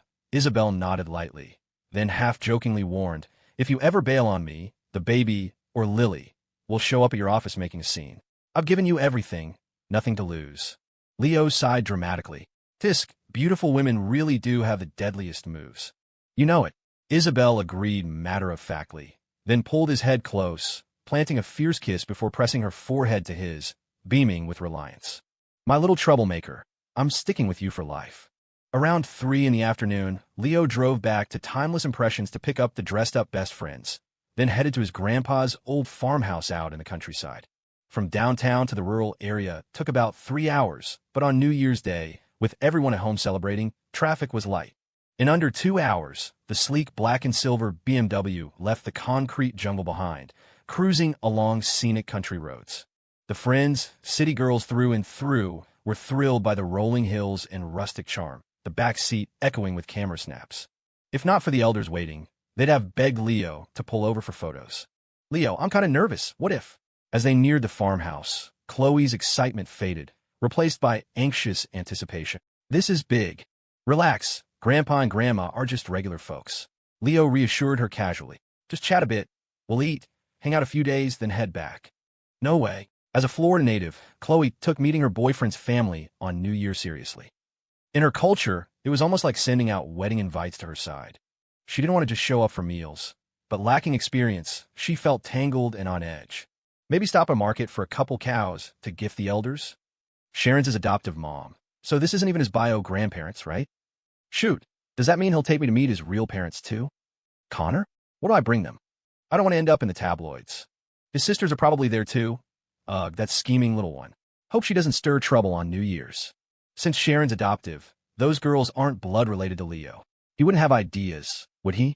Hearing Chloe's mental whirlwind, Leo glanced in the rear view and caught her suspicious stare at the back of his head. Chloe, why so worked up? Not your first time meeting the folks. Maya chimed in with mock sympathy. If it's too much, just tell his grandma you're carrying his kid. I bet she'll jump for joy. Shut up. Chloe flushed, pinching Maya's side, then oddly started envying her shameless friend. Maya didn't stress over impressing Leo's family or their opinions. She could flirt openly like a couple. Want a kid? Have one. Not. Help raise Chloe and Leo's. Need something? Ask Leo for cash. Itchy needs? Slip in his bed boldly. Though shady, as long as they kept quiet, Maya could live carefree, well-fed, and content with Leo and Chloe forever. Compared to that, Chloe suddenly thought being the side piece sounded oddly appealing. Another half hour on the paved road, and the BMW pulled up to the quaint old farmhouse entrance. Several cars were parked outside, relatives visiting for the holidays.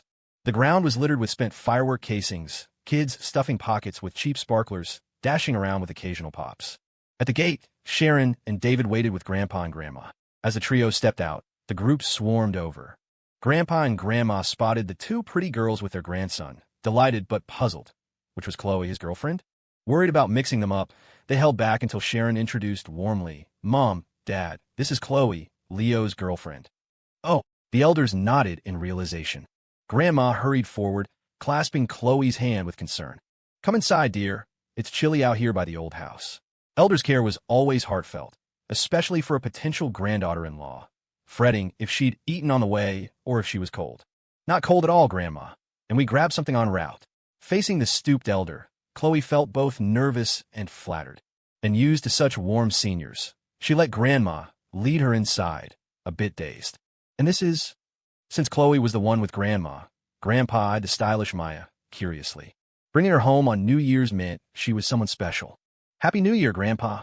I'm Maya Pierce, Chloe's good friend. My folks are abroad working, so holidays alone are boring. I tagged along. Maya handled elders smoothly, opting for friend in case bestie confused them.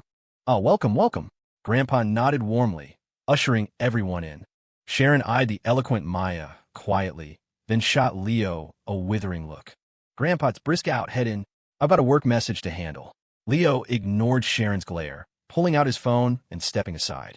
He did have messages. Driving. He'd avoided checking in case something flirty from Isabel or Lily popped up for Chloe to see. Besides department heads' New Year's cheers, Eleanor had texted. Island Snow, Leo, what are you up to? Island Snow, ugh, family invaded today, including setups for blind dates. Island Snow, busy? Reply when you see this, heading upstairs, feeling off lately. Leo glanced at the retreating group, replying with concern. Just wrapped up. What's wrong? Seen a doctor? Eleanor must have been glued to her phone. She responded in seconds. Island Snow, not yet, just nauseous, want to puke but can't. Think it's from overdoing it. I'd say ease up while you're young. Leo thought of the flu reports lately, typing, flu's going around, stay in if you can, mask up if out. Island Snow, got it. Also, when are you back to hang? Dunno why, but missing you bad. Feels empty without you. Worse than holding back. Whoa, Leo hadn't expected the proud, sharp-tongued Eleanor to get so clingy. Even Lily, who practically glued herself to him, hadn't said anything this affectionate. He snapped a pic and sent it. Can't make it soon. If you miss me that much, use my photo to tide over. We're adults, no shame. Island Snow. Screw you, not that kind of miss. Though yeah, that too. I want you here with me. Both, actually. Angry. Please, you know my situation. Screenshot. Leo sent a photo of Chloe and Maya's backs, hinting at his juggling act.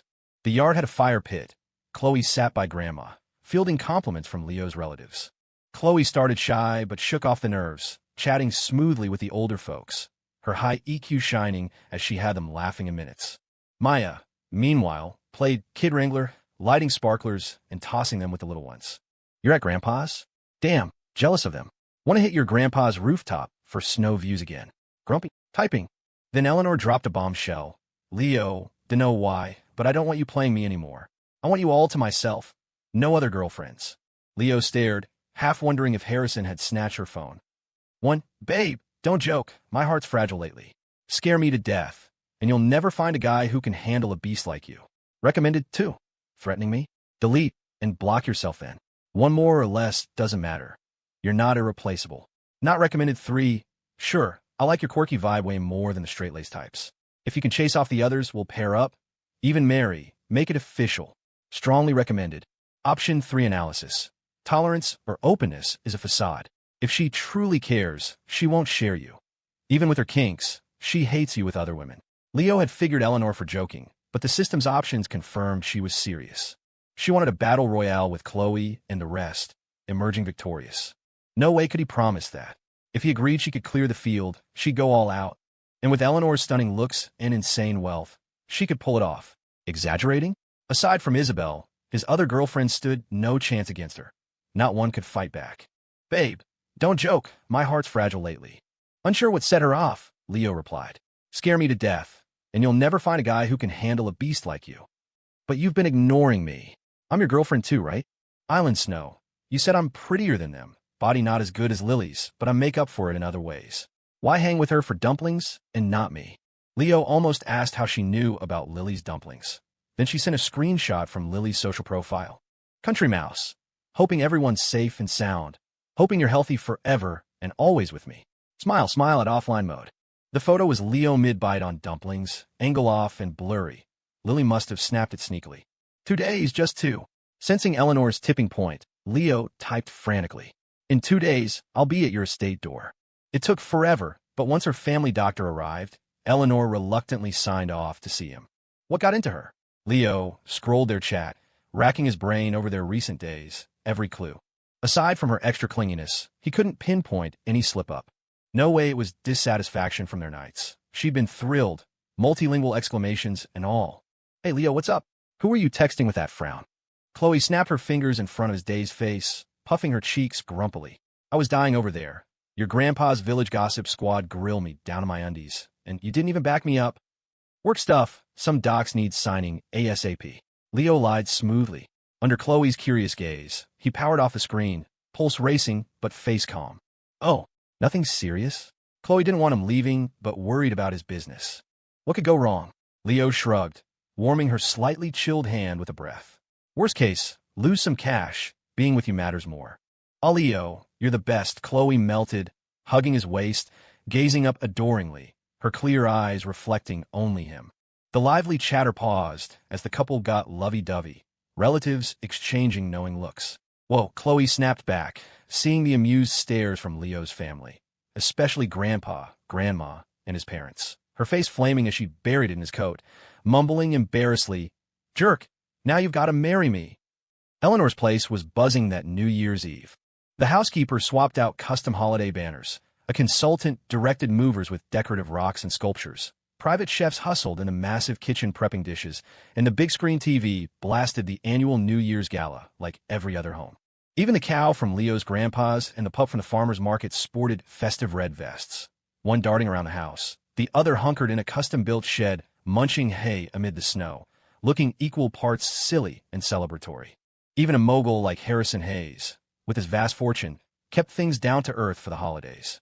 "Harrison, wishing you smooth conquests abroad next year. Boss, under your lead, our team's crushed it this year. Proud to be part. This one's on me. You sip. Come on, Julian, say hi to Uncle Hayes." Harrison lounged in the living room, toasting with big shots from business and politics. Normally all business, he was a bit tipsy from the cheer. Connor Sterling eyed Harrison's unsteady steps. "Can't hold it? Pace yourself. Not the Iron Man you used to be. Been ages since I had good old bourbon. Takes adjusting." Harrison sank onto the couch, rubbing his flushed temples. A housekeeper brought warm, sobering tea for them both. Post-tea, the two middle-aged men sat quietly amid the lively scene, saying nothing. Guests sensed private talk, drifting away with drinks, voices hushed. In the living room, the fluffy mutt Saturday begged at suit pants and jeans for scraps. No one shooed the pup away. Everyone knew who owned it and the cow outside. "Grandpa, want to play with the doggy?" A little boy pointed at the fluffy pup, bouncing excitedly to Leo Young. "Sure, go ahead, let Rosa join you." Leo Young directed the blue-eyed nanny to watch his grandson romp with the dog, then beamed as he approached the duo. "Ah, looks like you two are feeling your age. Down after a few? Time catches up, can't fight it." Connor loosened his collar, exhaling boozily. The three settled in, chatting family matters, savoring the rare, cozy moment. Grandpa, doggy ran upstairs. The boy, unable to catch Saturday, pouted and tumbled into Leo Young's lap. "Ah, doggy doesn't know you yet, that's why." Tough as Leo Young was, early ties in international gray areas, he melted for his kin, cooing at the grandson. Harrison and Connor watched enviously, longing for a cute grandkid. Young parents stressed by work and life often shortchange kids, carrying guilt. With grandkids, they overcompensate, doting to make amends. That's the classic grandparent bond. Harrison felt it deeply. He knew his parenting of Eleanor had flaws, uncorrectable now. He'd long hoped she'd marry soon, give him grandkids to spoil like Leo Young. But his frustrating daughter fixated on a taken guy, arguing nose-to-nose over him. Harrison's mood soured. Just then, the housekeeper led a blue-eyed woman with striking American features to Harrison. "Mr. Hayes, Dr. Zhang's here." "Mr. Hayes, long time. Dr. Nicole," Zhang greeted warmly. "Is Miss Hayes upstairs?" "Yes, her mom's with her. Head on up." Harrison nodded with a smile. Once Nicole left, Connor asked curiously, "Eleanor's okay?" "Says she's had an upset stomach. Nauseous, zoning out." Harrison replied honestly. "Ah," Connor mused, eyeing Nicole's retreating figure up the spiral stairs. "Something off?" Those symptoms didn't scream food poisoning. Eleanor lay in bed, phone in hand, half watching the gala, occasionally rubbing her belly to ease the nausea. "Feeling better?" Catherine sat beside her daughter, feeling her smooth forehead, glancing at the snowy window. "Should have kept the staff on. No one's here to brew tea or care for you now." "I'm fine, Mom. Probably just overate, feeling bloated." Eleanor shrugged, grabbing a sour hawthorn strip from the fruit tray, deftly unwrapping and popping it in. "Ease up then. Snacks aren't great in bulk." Catherine eyed the wrappers on her daughter's table, stroking her hair affectionately, not noticing that most of the snacks were sour. "Good thing Dr. Zhang was in the country visiting her grandpa. Otherwise, we'd be stuck in a crowded hospital on New Year's." "Why can't I go to a regular hospital?" Eleanor asked curiously. "Leo told me he once dislocated his hand and got it fixed for $50 at a small clinic. He says you guys babied me too much, and that's why my immune system is so weak." "What a thing to say. He's a boy. You're a girl. Of course he's tougher." I think that boy is starting to brainwash you, Catherine said with a huff, then tried to reason with her. Eleanor, honey, I've told you a million times, that boy is no good, and he has a girlfriend. Do you really want to be the other woman? I don't care. I just like him, Eleanor muttered unhappily. You child. Catherine opened her mouth to argue, but didn't know what to say, finally just scolding. You brat, I raised you to be this beautiful, and you want to throw it away to be a homewrecker? I think you've lost your mind. Excuse me, Miss Hayes, may I come in? Just then, Dr. Zhang knocked on the door, and Catherine quickly went to open it. Dr. Zhang, so good to see you. Please, take a look at Eleanor. She's been feeling sick to her stomach and out of it for days. Of course, let me see. Dr. Zhang nodded and greeted her with a warm smile. Miss Hayes, long time no see. Long time no see, Dr. Zhang, Eleanor replied with a smile, sitting up in bed. In front of outsiders, she maintained her image as a well-behaved young lady, her voice automatically softening. Long time no see, Miss Hayes. Dr. Zhang smiled back, observing the young woman she hadn't seen in a while. Still as beautiful as ever, though perhaps a little heavier. Her demeanor was completely different from the cold, aloof person she had first met. Looks like being with that boy has done her some good, Dr. Zhang thought to herself before sitting down beside Eleanor. Your mother tells me you've been feeling nauseous and out of sorts lately? Have you eaten anything unusual that might have upset your stomach? Eleanor stared blankly at Dr. Zhang, her pretty face turning a faint pink. Catherine didn't notice her daughter's odd reaction, thinking she just hadn't heard. Eleanor, Dr. Zhang is asking if you've eaten anything funny. Try to remember. Eleanor glanced uncomfortably at her mother, hesitated for a moment, then leaned in to whisper something in Dr. Zhang's ear before asking sheepishly, That doesn't count, does it? No, that doesn't count. Dr. Zhang forced a smile.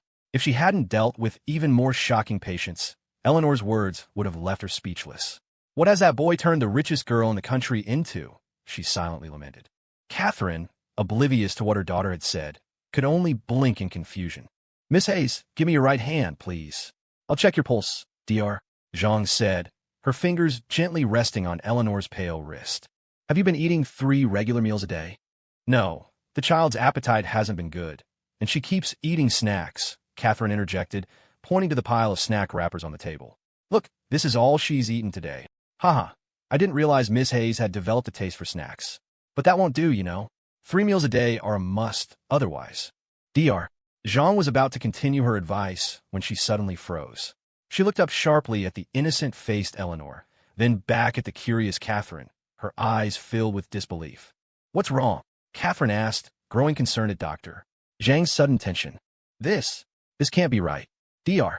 Zhang swallowed, took a deep breath to compose herself, and checked Eleanor's pulse again. Her professional expression gradually morphed into one of astonishment, even greater than before. Dr. Zhang, what's wrong with my daughter? Catherine's voice was tinged with anxiety. It's not something serious, is it? Dr.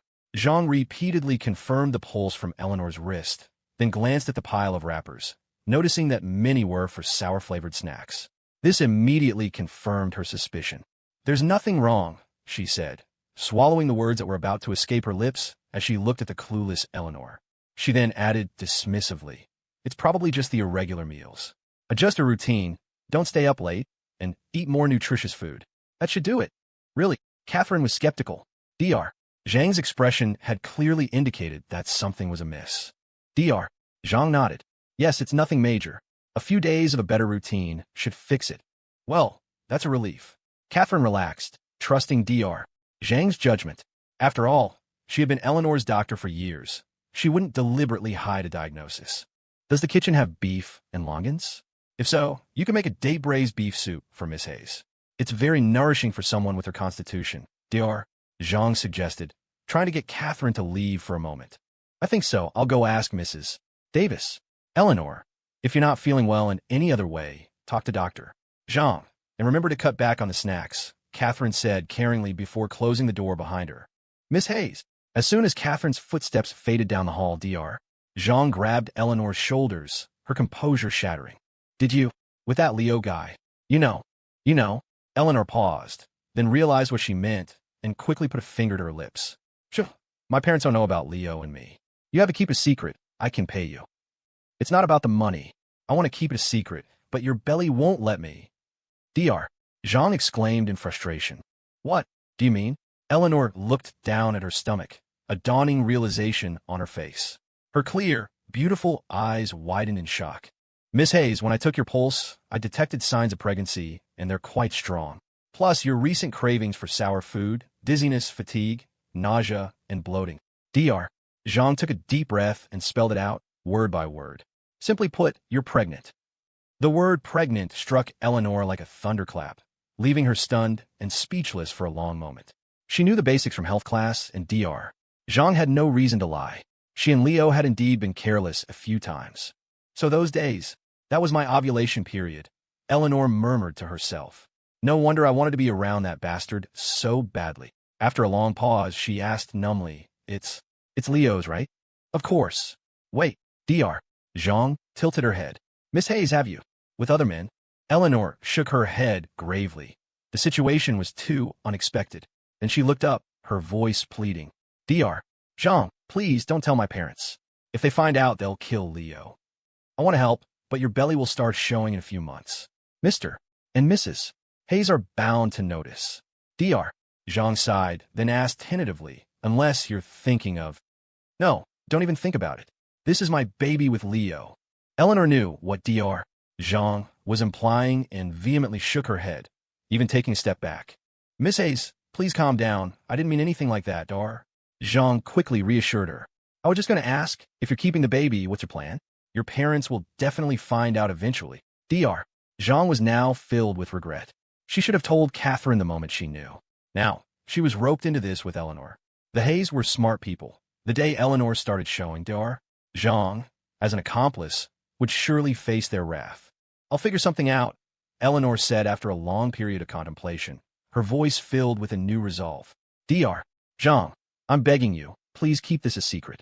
Don't tell anyone, especially not my father. If he finds out I'm pregnant, he'll hunt Leo down and turn him into Swiss cheese. I'll do my best, Dr. Zhang agreed reluctantly, but warned her seriously. But Miss Hayes, a pregnancy usually starts to show after about 3 months. Even if I keep my mouth shut, your body will give you away. I know, Eleanor said, taking the warning to heart. After weighing her options, she gritted her teeth and made a decision. Dr. Zhang, you should go now. And please, could you send my mother back up on your way out?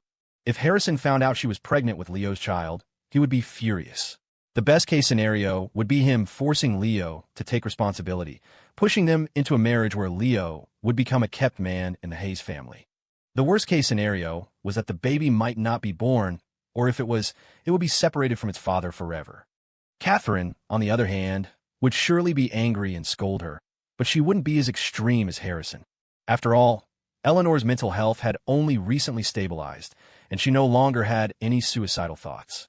After venting her frustration, Catherine would undoubtedly side with her daughter and help her come up with a plan, though the end goal would likely still be to have Leo join their family.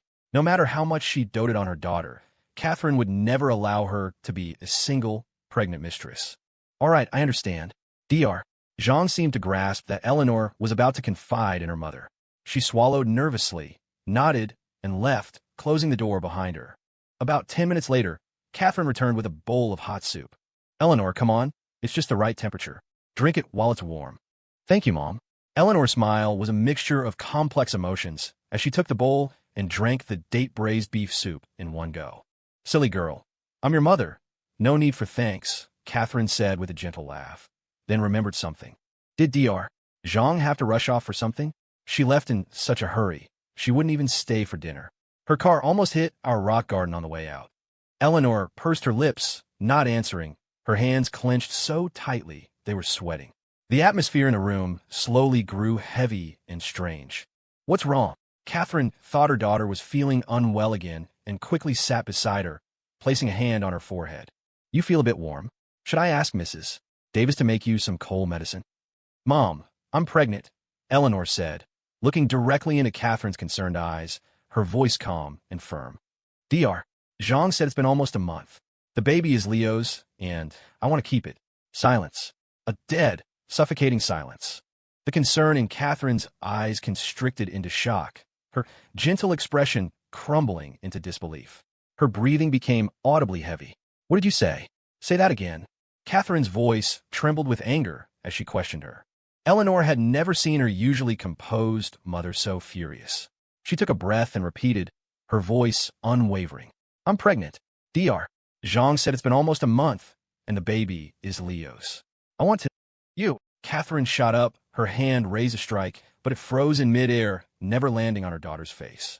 Eleanor, you'll be the death of me, she cried, stomping her foot in frustration. I thought you and that boy were just infatuated, that you were just having dinner together, nothing that crossed the line. And now you're pregnant with his child? Do you have no respect for your father and me? I've always respected you, but I also love him, Mom. I don't know what to do anymore, Eleanor said, her head bowed. After a long moment, she looked up again. If you're angry, you can hit me, but please don't tell the old man about the pregnancy. Eleanor was desperate to keep this from Harrison, not because she was afraid of him, but because she knew he would stop at nothing to find Leo and force him to comply, or worse, make him disappear. If it weren't for your condition right now, I'd give you a good smack, Catherine said, her words a jumble of anger. She had never so much as yelled at Eleanor, let alone resorted to physical punishment. To even say such a thing showed how deeply she was hurt. So that's why Dr. Zhang was acting so strange, why she ran off so quickly, Catherine muttered, the pieces falling into place. She knew you were pregnant when she took your pulse, and she was trying to cover for you. Just wait. I'll deal with her later. It's not anyone else's fault, and it's certainly not Dr. Zhang's. It was my choice, my moment of weakness. I was the one who told Leo not to use protection, Eleanor said, taking all the blame. If you're going to be angry at someone, be angry at me. You. Hearing such reckless words from her usually well-behaved daughter, Catherine felt like she was going to suffocate.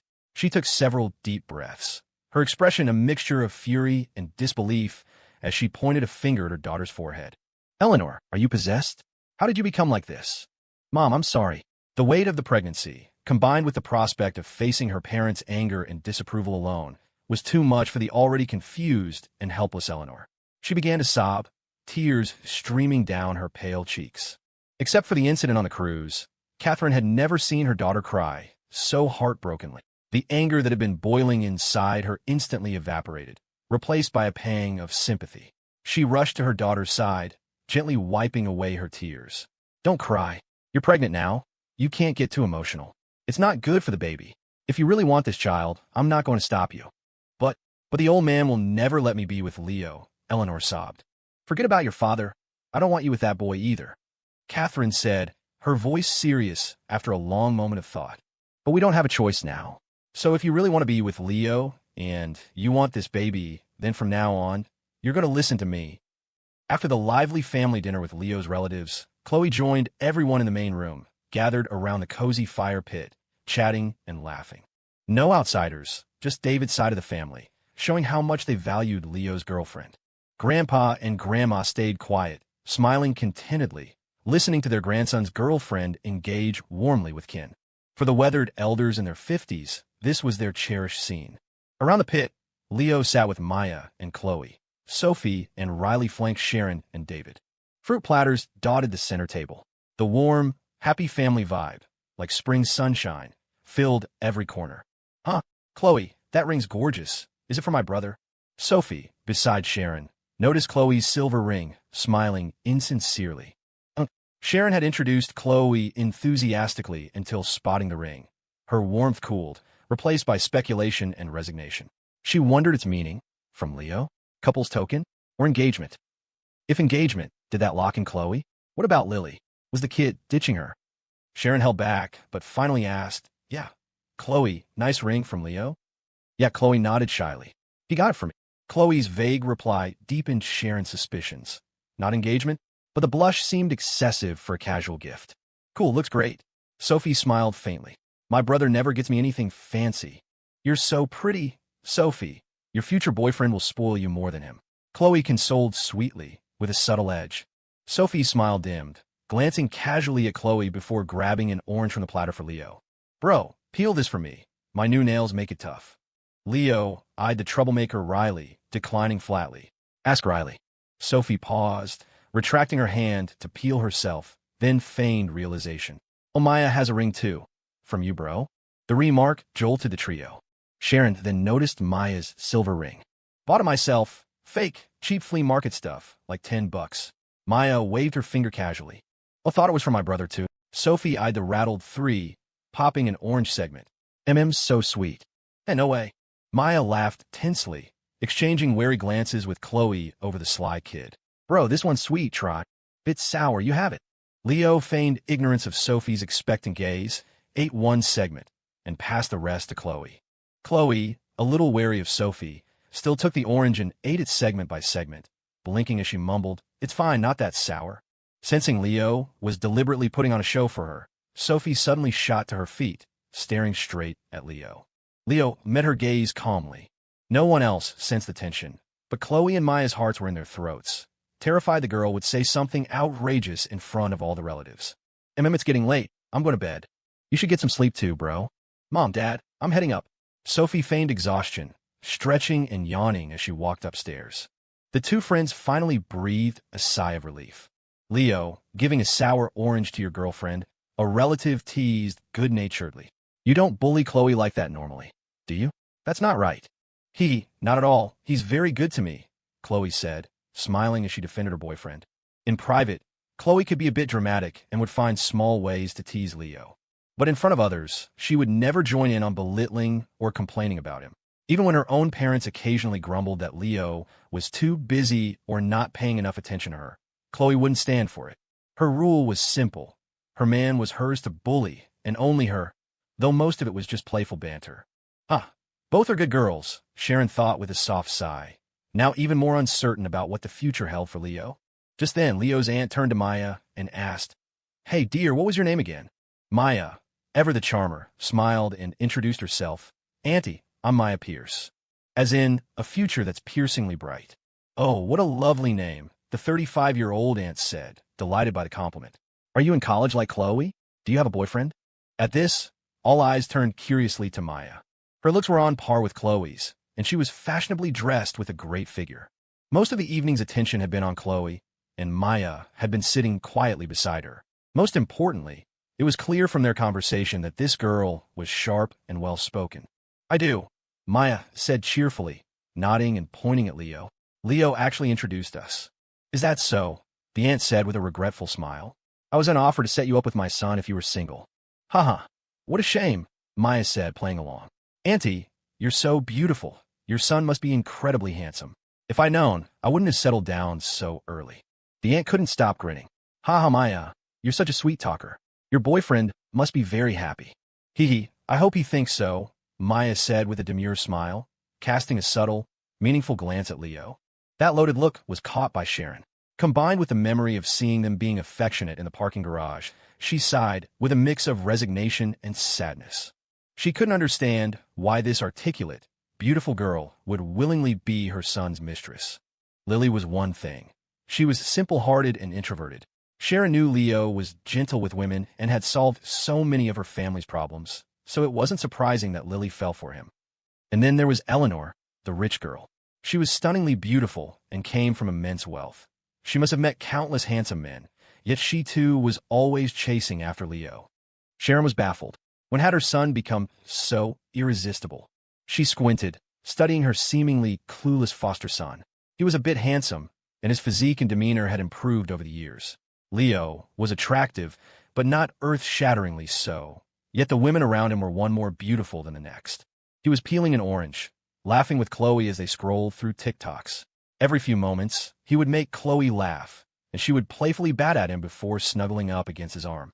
Leo would occasionally look up to chat with the relatives who approached them, making each conversation feel easy and pleasant. His social skills were nearly on par with his biological father's. "I've seen that one, the robot doing the folk dance." Their cheerful banter drew in Riley, who also joined them, laughing and chatting. Next, Leo started playing palm reader for the two girls. When he looked at Chloe's, he was a true professional, rattling off all sorts of over-the-top good fortune. When it was Riley's turn, Leo didn't even look, just spouted a bunch of teasing remarks that made his goofy sister puff her cheeks in annoyance. But strangely, Chloe stepped in to defend her future sister-in-law, though Riley didn't seem to appreciate it, insisting on shoving her hand at Leo. You didn't even look. Only when Leo took her hand did Riley break into a satisfied grin, not caring a bit, even as Leo continued to joke about her less-than-stellar future. Seeing this, Sharon felt the two large sums of money he'd given her suddenly become heavy. "Ahem, it's getting late, Riley." time for bed, Sharon said, feeling that if this continued, something that wasn't there before might start to develop. Her daughter might be a bit dense, but she was also very pretty, and Sharon worried that Leo might not act honorably in the future. It's New Year's. Why go to bed so early? Riley grumbled, unwilling to leave. Leo, seeming to understand Sharon's intent, let go of Riley's soft hand. All right, go on up to bed. If you get up early tomorrow, I'll drive you into town. Riley's eyes lit up instantly. Really? You're not tricking me. Leo brushed some orange peel off her leg. You're too smart for me to trick you. I'm setting my alarm then, Riley said, getting up and pulling out her phone as she headed upstairs. Watching their rebellious daughter being so easily placated by Leo, Sharon and David exchanged a look. This was not good. It seemed their boy might actually be planning to graze in his own pasture. They all chatted for another 10 minutes or so before a light snow began to fall. The conversation shifted from Chloe to the usual holiday fare, complaining about the present and worrying about the future, a tradition in every family. Holiday gatherings were a bit like school reunions, a once-a-year occasion for everyone to subtly compete and show off their accomplishments or their children's successes. But Leo's relatives were decent people. There were no cliché bragging scenes. The relatives who had done well this year were offering advice and support to those who hadn't. However, once such topics came up, the atmosphere inevitably grew more serious, and many eyes would drift towards Leo. The conversation kept circling back to money and back to him. After all, among all the relatives present, only Leo had made a fortune this year. If this continued, someone was bound to ask him for a loan. Leo wanted no part in such a no-win conversation. He took Chloe's hand and said, "Chloe, want to go see something beautiful?" "Yes," Chloe said, understanding his intention and readily agreeing. She also called out to Maya, who was busy stuffing her face with oranges. On the stairs leading to the rooftop, Chloe asked curiously, "Leo, you don't want to lend them money? Your relatives seem nice." "It's not that, they're family," Leo said, shaking his head. "I'm just not that close with them, and I don't know their real situations. If they genuinely needed money, they could just ask my parents." Maya tilted her head and chimed in, "What if Sharon agrees to lend it to them? Then she lends it. If my parents agree, what can I do?" Leo said nonchalantly, "Besides, those two are much smarter about money than I am. There aren't many relatives who could persuade them to open their wallets." "Oh, okay," the two friends said in unison, thinking that sounded just like Leo. When they reached the rooftop, Chloe instinctively hugged herself. "It's so cold, Leo. Why are we up here in the middle of the night?" Maya's eyes twinkled as she teased. "Is it time for a 3-player brawl in the wild? Should I go downstairs and get the shields?"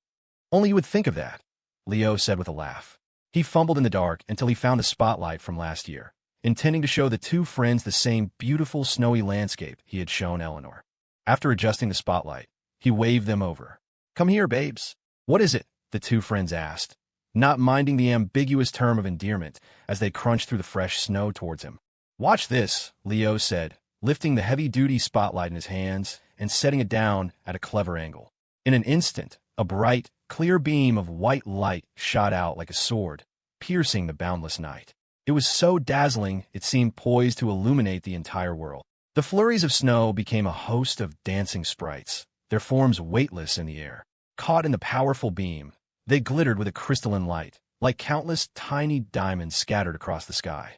The brilliant light and the pure white snow intertwined, creating a breathtaking tableau. The soft glow filtered through the gaps between the snowflakes, painting a dreamlike scene that transformed the cold night into something elegant and mysterious. "Wow, it's so beautiful." Chloe was stunned by the scene. She quickly handed Leo her phone, asking him to take videos and photos, then held out her hands to catch the falling snowflakes, a sweet smile on her face for the camera. Leo's eyes lit up, and he immediately captured the gorgeous, poetic shot of his girlfriend. "Wow, Leo the pig, you're so good at this. It's beautiful. You really are a master director." Chloe stomped her foot happily, immediately sending the photo to Leo. With a mix of anticipation and petulance, she said, "Remember to make this your phone wallpaper. I'm checking later." I know, Leo nodded. "Dad, take one of me too." Maya walked over to Chloe, her expression expectant. She and her best friend struck a pose together for Leo to capture. For some reason, as Leo looked at his smiling girlfriend and the mischievous Maya, the image of Eleanor Hayes flashed through his mind. Around this time last year, he had brought her up here to see this same snowy view. The rich girl had been just as captivated, her smile blooming like a flower. "I wonder what she's been up to lately." Leo didn't know why he was suddenly thinking of her. They'd only been apart for a short while, and that last time at the hotel had gone nearly all night. Could there really be something to the idea of love growing over time? Was the only reason he hadn't cared as much about Eleanor before because they hadn't spent enough time together? Hey, what are you thinking about? How did the pictures turn out? Chloe bounced in front of him, tilting her head up to look at her zoned-out boyfriend. I was just thinking that the snow this year isn't as pretty as it was last year, Leo said, feigning composure. The snow was heavier last year. The effect with the spotlight was even more beautiful. Really? Maybe last year. Wait, last year? Chloe froze, then puffed out her cheeks. Did you bring another girl up to the roof to see the snow last year? Seriously, your mind immediately jumps to another girl? Can a guy come look at the snow by himself? Leo grumbled, then pinched his girlfriend's soft cheek, a playful look in his eyes. What? Am I that important to you? I'm gonna punch you. Chloe grunted softly, ever the proud one. She neither denied nor confirmed it when things got this intimate. She just raised a delicate white fist and lightly tapped his chest. The answer was obvious. Thinking of his pregnant landlady, the two sisters in the villa, and Eleanor's strange behavior today, Leo felt a sense of foreboding. He had a feeling it wouldn't be long before something big happened, a disaster zone that would pull in every woman he knew. Chloe, I love you. Leo pulled his girlfriend into his arms and said with deep affection, no matter what happens in the future, don't ever leave me, okay? Why are you being so cheesy all of a sudden? Chloe looked a little embarrassed, then lifted her chin smugly. Have you finally realized just how charming your girlfriend is? When Leo didn't answer, just kept looking at her with that earnest, intense gaze, Chloe quickly made a promise. I love you too. No matter what happens, I'll never leave you. Feeling that such a declaration was a bit too much, she blushed and pulled her best friend into it. And Maya too. I mean, she's half your girlfriend now anyway. Maya will never leave you either, Maya cooed, rubbing against Leo's chest affectionately before joining her best friend and gazing at him with misty eyes. Thank you, Leo said, pulling them both a little tighter. And no, Leo, you're terrible. With her best friend watching, Chloe shrank back shyly, but not wanting to ruin the romantic atmosphere. She simply stood stiffly and let her boyfriend have his way. Are you too cold? Should we go back inside? Leo, having gotten what he wanted, now feigned concern. He rubbed his girlfriend's chilly cheek, ostensibly worried but actually testing her reaction to the current mood. A little. How about you, Chloe? Maya wasn't nearly as shy as her friend. She was proactive and passionate, looking at Chloe with a hint of longing. Leo, the pig, you're getting more and more shameless, Chloe grumbled, a complicated mix of feelings swirling inside her. Deep down, there was even a traitorous flicker of excitement. Fortunately, after their 3-day adventures, her sense of shame and her boundaries had lowered considerably. If Leo had dared to do this before, she would have thrown a fit. If I had any shame, how would I have ever won over you and your best friend? Leo hummed proudly, an indescribable feeling of accomplishment welling within him. You won me over first. Chloe immediately corrected him. I push her on you. You didn't win her over. I'm your first love. Maya's face was beet red, and her voice had turned raspy. Is this really the time to be worrying about that? Chloe, you can be so petty. I don't care. Leo the pig, say it. I'm your first love, right? Chloe suddenly became agitated, bouncing in his arms like a little girl arguing for candy. She was fine with their harmonious life together, but she wouldn't allow Leo to think he'd won Maya over on his own. That would put them on equal footing. Yes, you're my first love, Leo cooed softly. And you're my one and only elf princess. Only then did Chloe huff in satisfaction, her tone both petulant and commanding. Kiss me. As you command. Leo grinned and kissed his demanding, proactive girlfriend once more. What about me? What's my place in your heart? Maya, who was usually so obedient, pressed up to Leo and demanded an answer, her silky Pantene hair tickling his face. Well, I think, caught between the two bickering friends, Leo gradually found himself on the defensive. In the cold, snowy night, no one knew what was happening on that rooftop. It wasn't until around 11 the next morning that the three of them drove back from the small motel in town. After staying in the countryside until the 7th day of the New Year's holiday, Leo drove off with Chloe and Maya. The past few days had been cold, with constant heavy snow. There was nothing to do in the rural area, so they'd been cooped up inside, either scrolling through TikToks, playing cards, or devouring oranges and all sorts of snacks. So, on the morning of the 7th, Leo packed the two of them into the car and headed home. Leo the pig, I feel like I've gotten fat after just a few days at your grandpa's, Chloe said, pinching the soft flesh at her waist and grumbling unhappily. Really? I can't tell. Leo glanced at Chloe in the rearview mirror and offered with a smile. Besides, a little extra weight is good. More to hold on to when we're sleeping. TCH, in your dreams. Chloe's face flushed, but she didn't seem so concerned about her rising weight anymore. Ugh, school's starting again. It's so annoying, Maya groaned, stretching lazily. If my academic advisor hadn't been messaging me every day, I would have completely forgotten I'm a college student. College life isn't as bad as you make it out to be, Chloe said nonchalantly. Her grades hadn't dropped that much. She could catch up with a little extra studying. Oh, so confident are we? Maya draped an arm over her best friend's shoulder, her gaze teasing. Did Leo give you a good review? Huh, what are you talking about? Chloe blinked curiously before it dawned on her. She pinched Maya's waist irritably. Are you trying to get killed? I was talking about life at school. The two friends wrestled in the back seat for a moment before launching into a lively discussion about campus gossip. When they reached a point of disagreement, they'd ask Leo, who was driving, to be the judge. Leo, of course, was able to give answers that satisfied both of them, but he couldn't help but think to himself how trivial girls could be, getting so engrossed in such minor details. All right, forget about which nail salon is better for a minute. I have a couple of things to tell you, Leo said, gripping the steering wheel and glancing at them in the rearview mirror, his tone serious. Chloe, I remember you're studying fashion design, right? You're about to graduate. I'm planning on setting up a clothing company for you. After you graduate, you can run it. What? No, Leo the pig. I've never run a company before. What if I lose money? Chloe shook her head nervously, then added, after I graduate, I'll intern at another company for a while. Maybe I'll have a growth spurt like you did.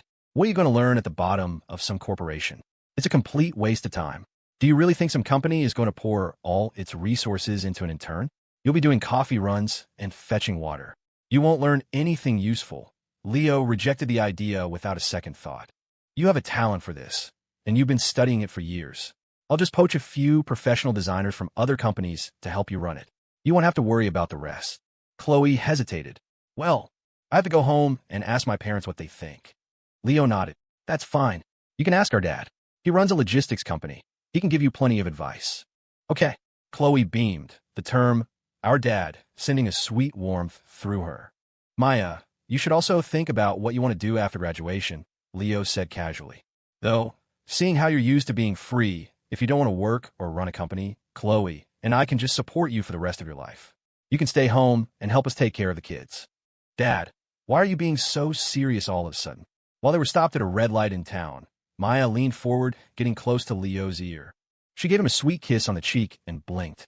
I'm definitely going to find something to do. I can't just bother you two forever. 1. I want to build a future for you two. We're not kids anymore. After you and Chloe graduate, you'll be 25.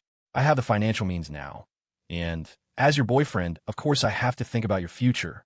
Highly recommended too. What can I say? I got a big payday coming. I have to get you two settled, so you won't have time to bother me while I'm with my other girls.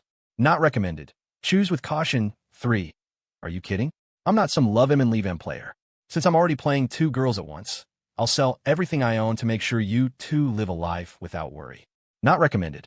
Option 1 analysis. On the path to maturity, one will inevitably face setbacks and responsibilities. Most women are girls who don't want to grow up. At a juncture like this, most women hope their man can be responsible and mature. Well, I want to build a future for you two, Leo said, squeezing Maya's soft, fair hand. We're not kids anymore. After you and Chloe graduate, you'll be 25.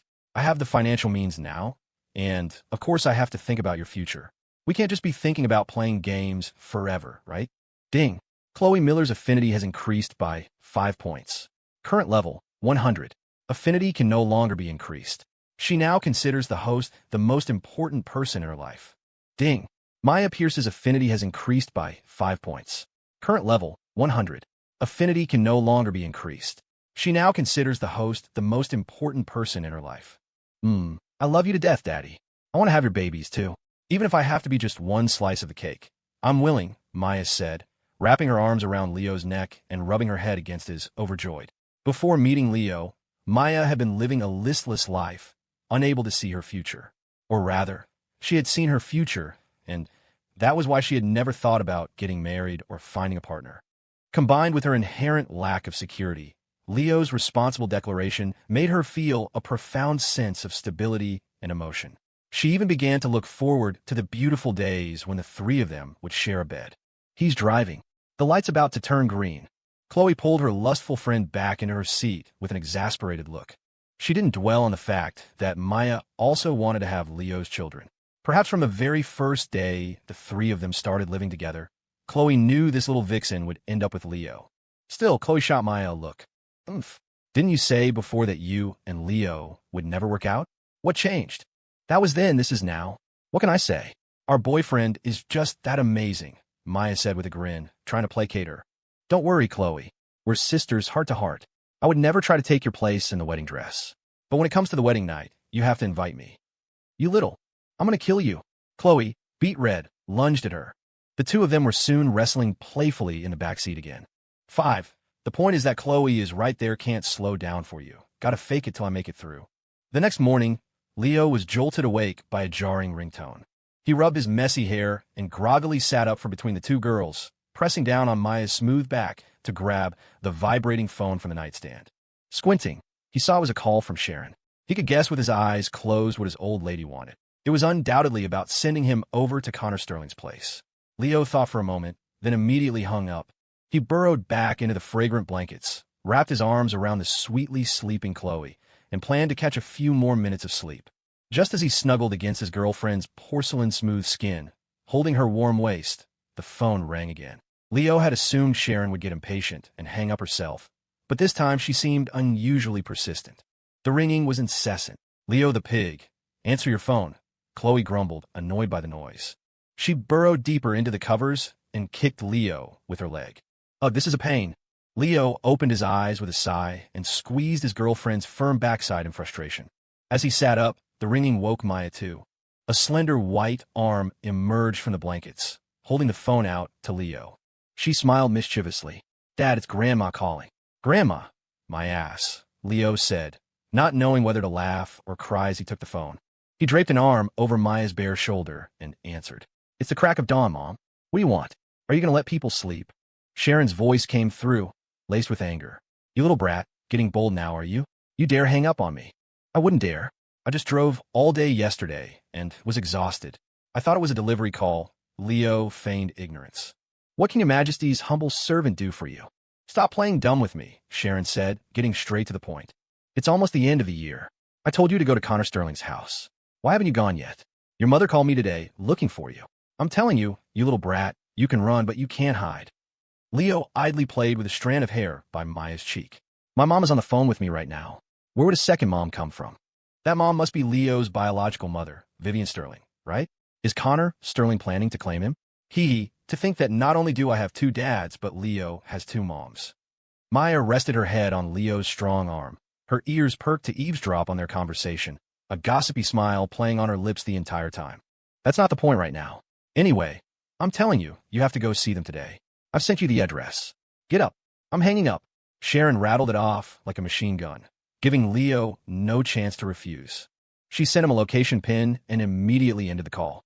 Ugh, so annoying, Leo sighed, tossing the phone onto the pillow beside him. Maya tilted her head, looking at him. Is Annie telling you to go back to Connor Sterling's house? Yeah, Leo replied glumly. The thing is, I have no connection to that family. Going over for a meal will just be awkward. I see. Hey, Dad, I heard that new movie Neza 2 is really good. When you have time, let's go see it, okay? You could learn a thing or two, maybe make a great film like that one day. Maya blinked, cleverly changing the subject away from what was bothering Leo. As a former pro-E girl, she knew that when a guy was in a difficult situation, you should never offer what you think is good advice. The smartest move was to not get involved. Sure, Leo agreed, also booking a flight to Florida, planning to pay the Sterlings a visit that evening. It's only a little after 7, Maya murmured sweetly. She climbed out from under the covers and straddled Leo's waist, her face beaming. I'm going to punish you for waking me up. Don't mess around. Chloe's right there, Leo said, instinctively steadying Maya's slender waist as he glanced nervously at Chloe, who was sleeping on her side next to them. Maya let out a sweet, breathless moan. The point is that Chloe is right there. Leo the pig. Was there an earthquake this morning? Around 11, Chloe got up, rubbing her messy hair. She came into the kitchen where the other two were cooking. I kept feeling the bed shake. Leo shook his head, feigning calm. What are you talking about? You were dreaming.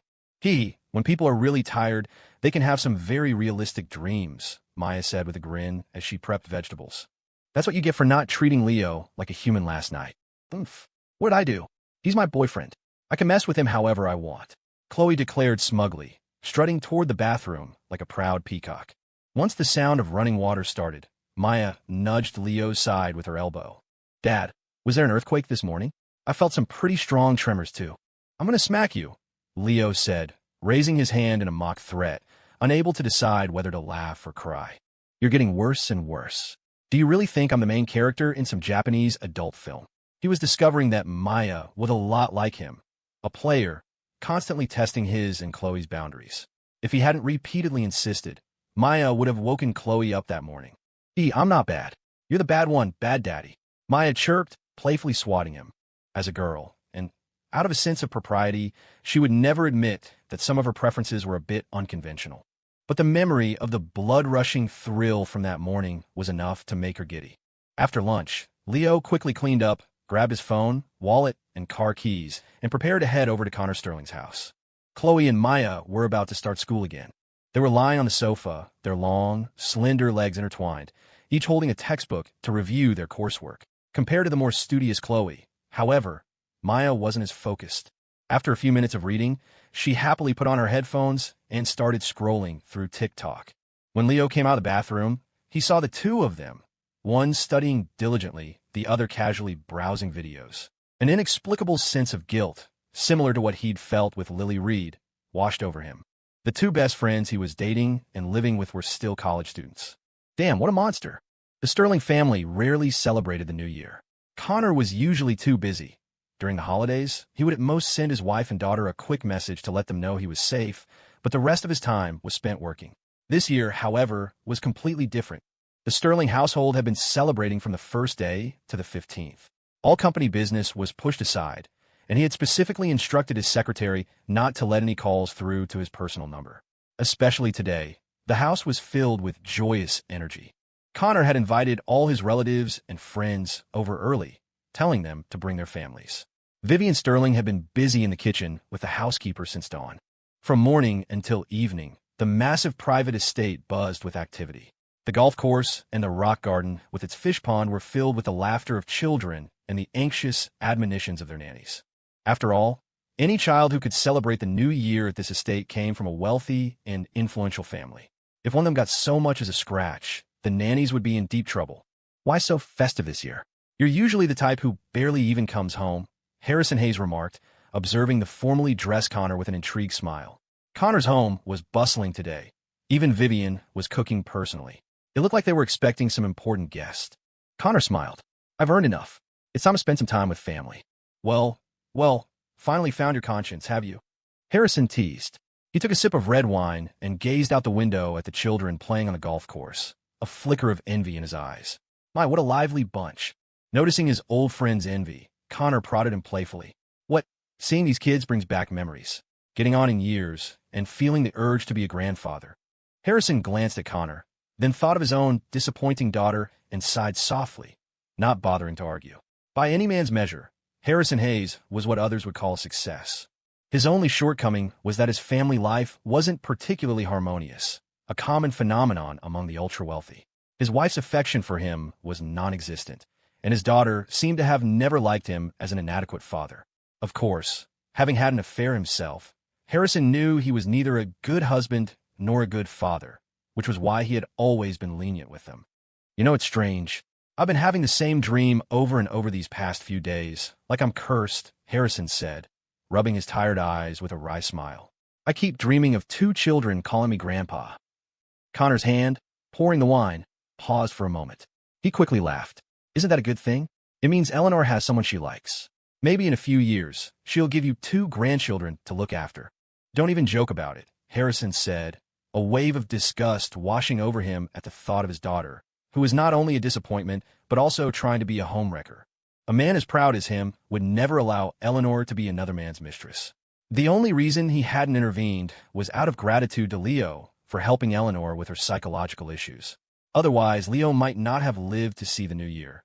He would have been at the bottom of the Willamette River long ago. What about you? How's Cassandra these days? Does she have a boyfriend yet?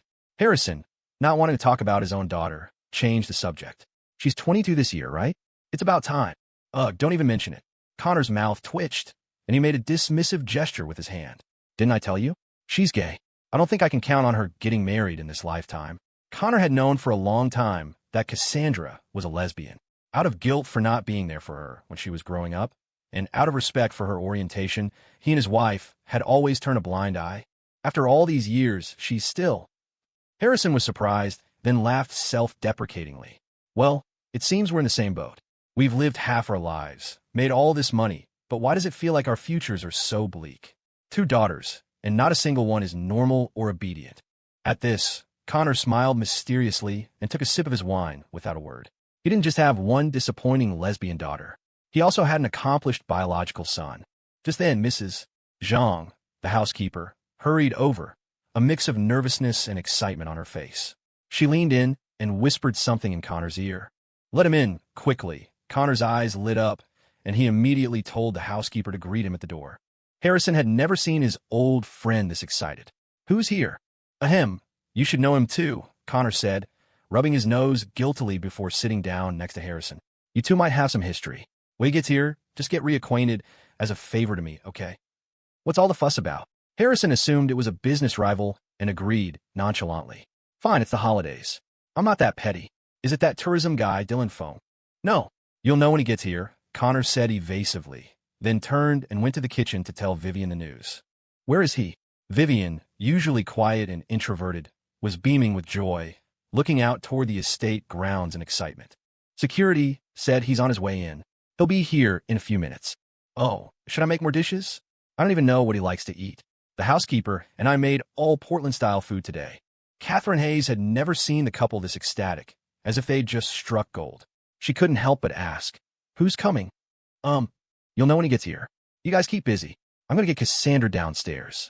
That girl is still sleeping, Connor said, again being evasive as he left the kitchen. Catherine was not pleased. She pressed Vivian. Vivian, who is it? Is it Julian Young? Isn't he busy with his citizenship process abroad?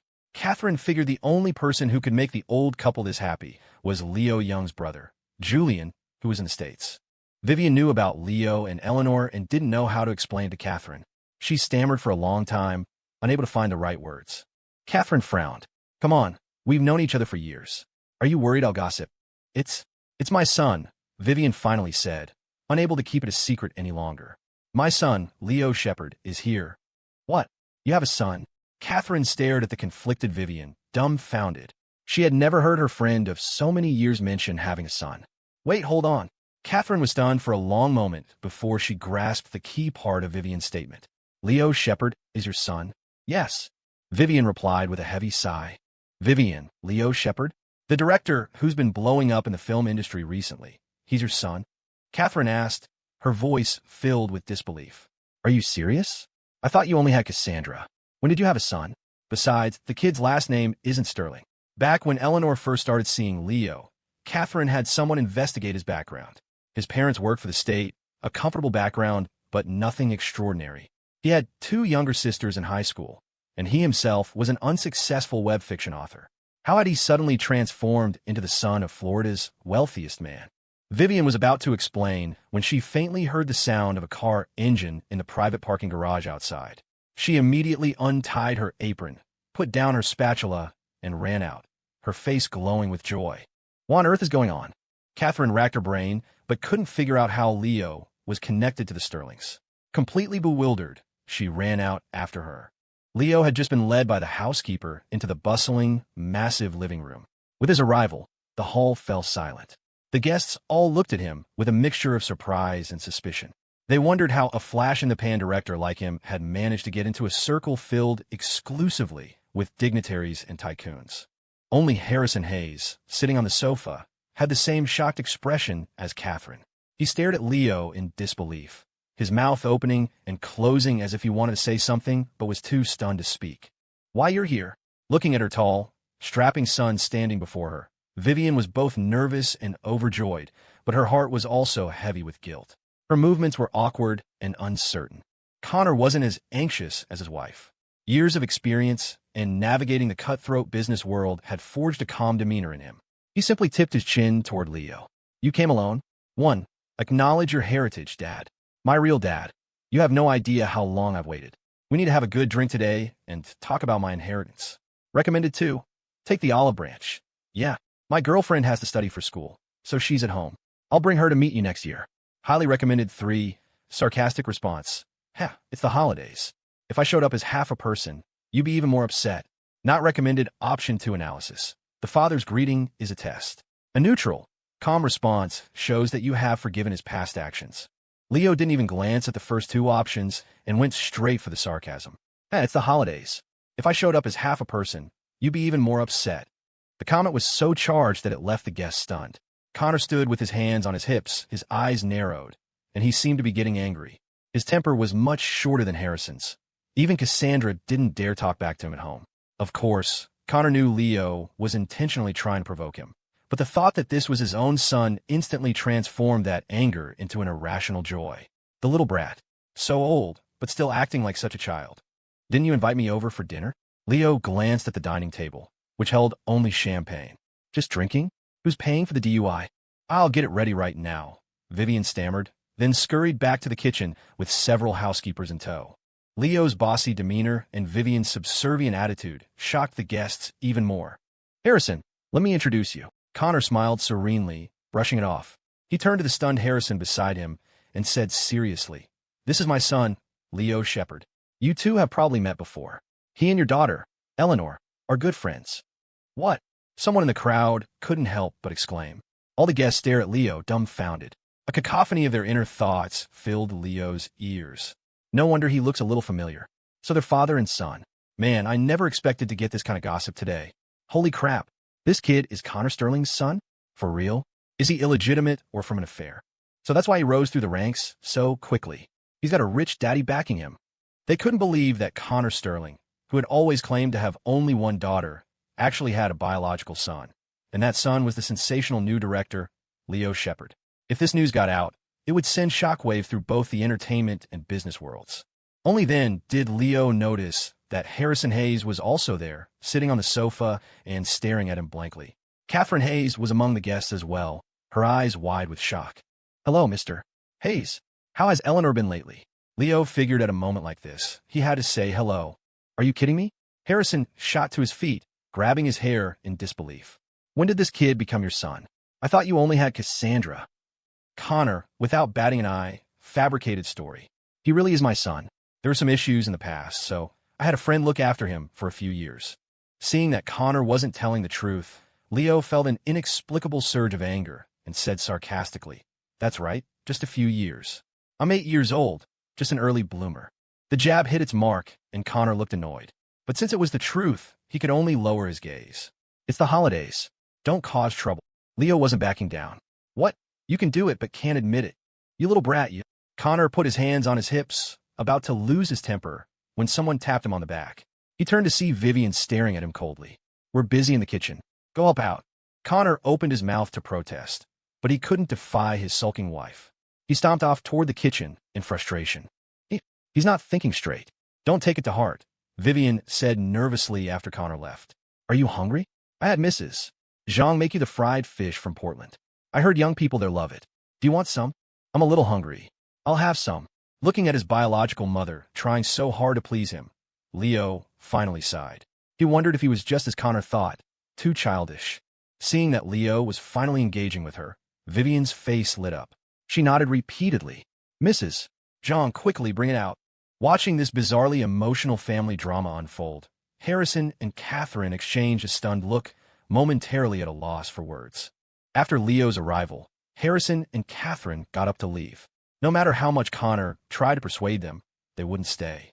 Harrison had realized that all of Connor's strange propositions in the past had been a setup to introduce him to his son, Leo.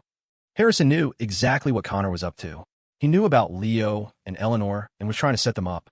Feeling deceived, Harrison, with Catherine in tow, left Florida with a cold expression. "No wonder I felt like I'd seen that kid somewhere before," Harrison muttered in the back of the Range Rover. He carefully recalled Connor's and Leo's faces and could now see a faint resemblance. "So he's that old bastard son. I never saw it coming." Seeing Harrison's dawning realization, Catherine asked impatiently, "So, you really believe Leo is Connor's kid?" "There's no doubt. Otherwise, that old dog wouldn't have been so insistent that I not get angry when he arrived. Harrison spat out, frustrated. He definitely knew about the kid and Eleanor. I felt something was off before. So that's how it is, Catherine murmured thoughtfully, then clapped her hands as if she'd had an epiphany. She lowered her voice. Listen, if Leo is Connor Sterling's biological son, then isn't he a perfect match for our Eleanor? I got the feeling Connor was trying to set them up, too. What are you talking about? Harrison's eyes widened. Eleanor may be foolish, but are you losing your mind, too? Don't you know that kid has a girlfriend? So what? They're not married. Catherine retorted forcefully. I saw that girl a while ago when Mrs. Davis and I were grocery shopping. She seems like a sweet, simple type, probably easily swayed. I've checked her family background, too. I'll go sound her out in a few days. We might actually have a chance. Harrison was even more exasperated with his wife for stooping so low. I can't believe you. You're a grown woman, the vice president of the Hayes Group, and you're thinking like this? Then you tell me what to do. Berated by her husband, Catherine, who was already on edge, flared up. Eleanor likes this boy. What do you want me to do? She knew it was a despicable plan, but for her daughter's future and the baby in her belly, she was willing to be the villain. I'm telling you, Harrison, this is all your fault, Catherine said, her anger growing. Eleanor's personality is the result of your actions. You were the one who orchestrated her meeting with Leo. Now that she likes him, you want to cut ties. Is she even your daughter? How can you be so cruel to her? How am I being cruel? I'm just telling her not to like a guy who's already taken. Is that so wrong? Harrison shot back, stunned. Or do you think that if you heartlessly break up Leo and that girl, Eleanor will thank you for it? I'm telling you, if you dare do that, she will hate you for the rest of her life. Harrison, who cared deeply for his daughter, had also considered Catherine's underhanded plan. But he knew that despite the drastic changes in Eleanor's personality, she was still kind at heart. She would never allow Catherine to forcibly break up that couple just so she could take the girl's place. Catherine opened her mouth to argue, but stopped. She realized that things might very well play out as her husband had said. Her daughter's kind nature would never permit such a thing. Eleanor would rather raise the child alone than have her parents commit such a despicable act. But the thought of the baby in her daughter's belly made Catherine frantic with anxiety. The child couldn't be born without a father, could it? And so, Catherine steeled herself, took a deep breath, and laid it all on the line. Eleanor is pregnant. W.H.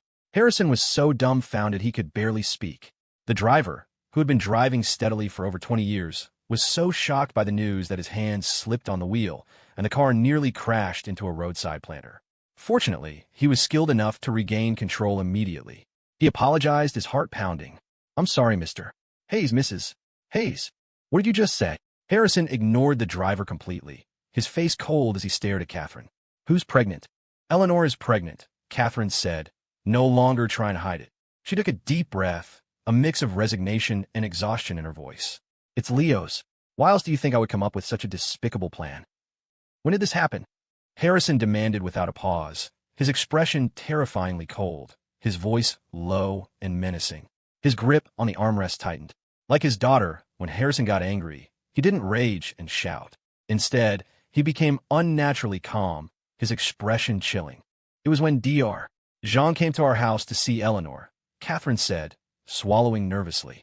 The reason she was so tired and nauseous was because of the pregnancy. She's over 2 months along. Harrison pressed. Why didn't you tell me then? Catherine mumbled guiltily. We had so many guests that day. I didn't think it was something we should announce. Harrison stared at his wife in silence for several seconds. Then he took a deep, shuddering breath and looked straight ahead, not saying a word. The sound of his teeth grinding was audible, as if he were about to explode. Silence. A dead silence. The car was terrifyingly quiet. The driver was drenched in a cold sweat, terrified that his boss would take out his anger on him for nearly crashing. Catherine surreptitiously watched Harrison's reaction, trying to figure out how to break the tense atmosphere, also desperate to know what he thought about their daughter carrying Leo's child. As time ticked by, Catherine repeatedly tried to gauge Harrison's thoughts, but he remained silent, like a man possessed, staring straight ahead. It wasn't until the Range Rover pulled into the Willow Creek Estates that Harrison unbuckled his seatbelt before the car had even come to a complete stop. He strode toward the front door of the villa. Mrs. Davis, the housekeeper, was there to greet them, but was taken aback by his forceful demeanor. It took her a moment to stammer, Mr. Hayes. Harrison glanced at her.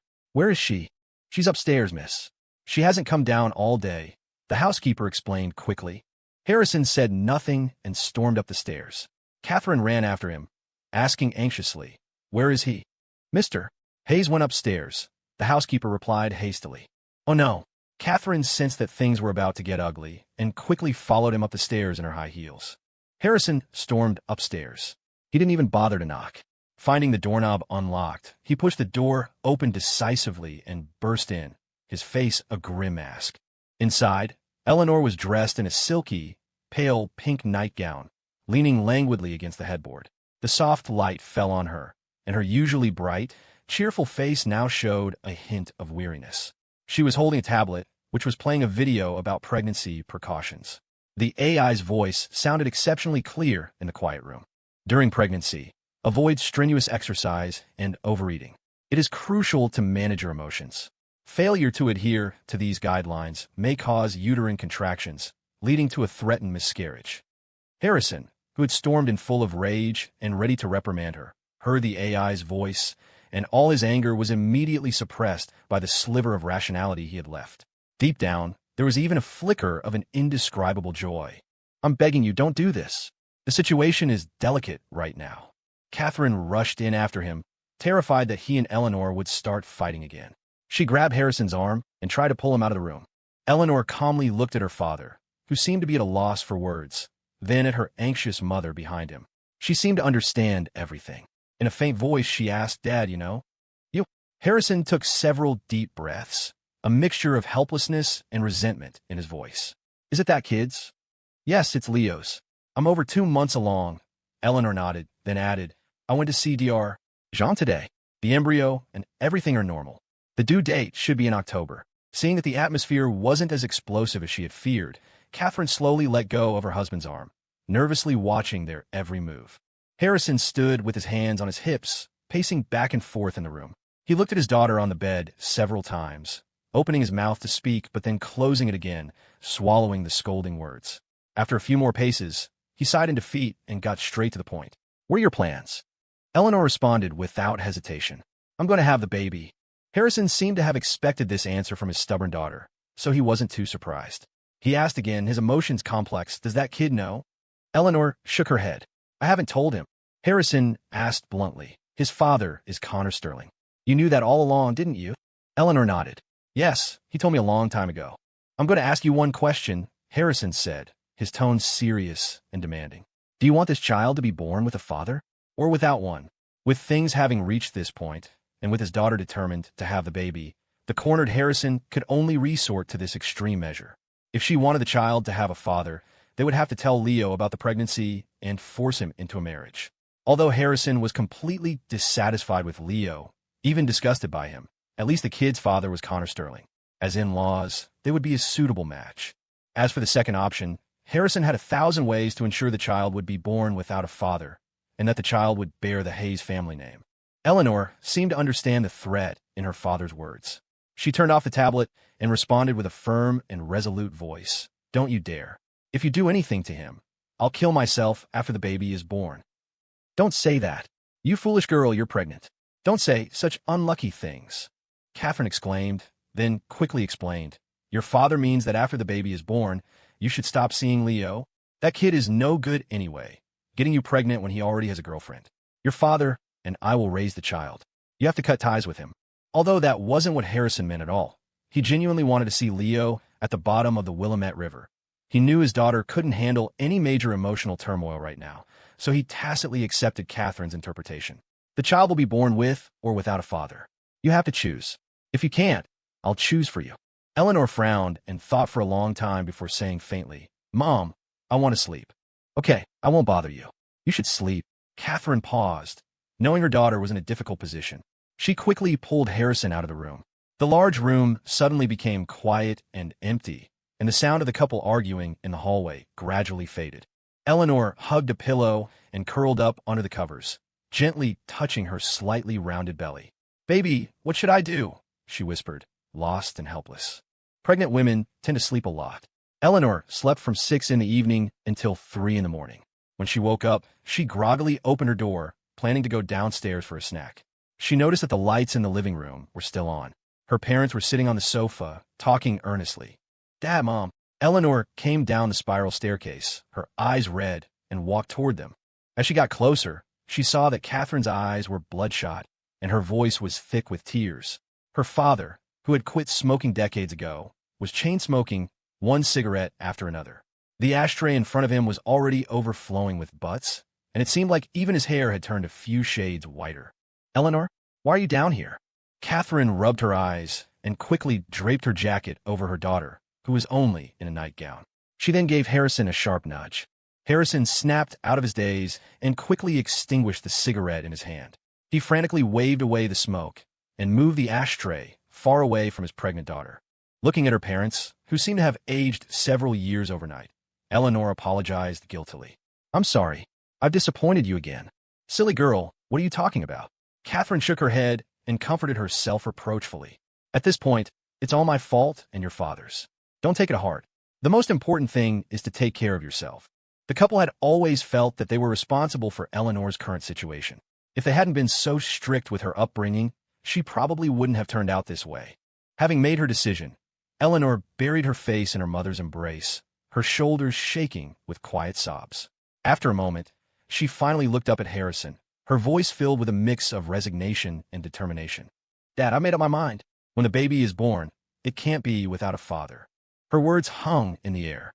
The couple exchanged a surprised look, both stunned that their daughter had been able to make this decision. The massive living room was silent, save for the sound of Eleanor's soft weeping. P.S. The big one is coming. Around 7 in the morning, Leo woke up in an unfamiliar, luxurious bed. The previous night, Cassandra had roped him into having a glass of wine, which meant he couldn't drive home. Connor's driver had also mysteriously taken the day off. So, Leo had ended up spending the night in this strange house. Rubbing his head, he got out of bed, slipped on a pair of slippers, and opened the door. He was met by the Sterling's housekeeper, Mrs.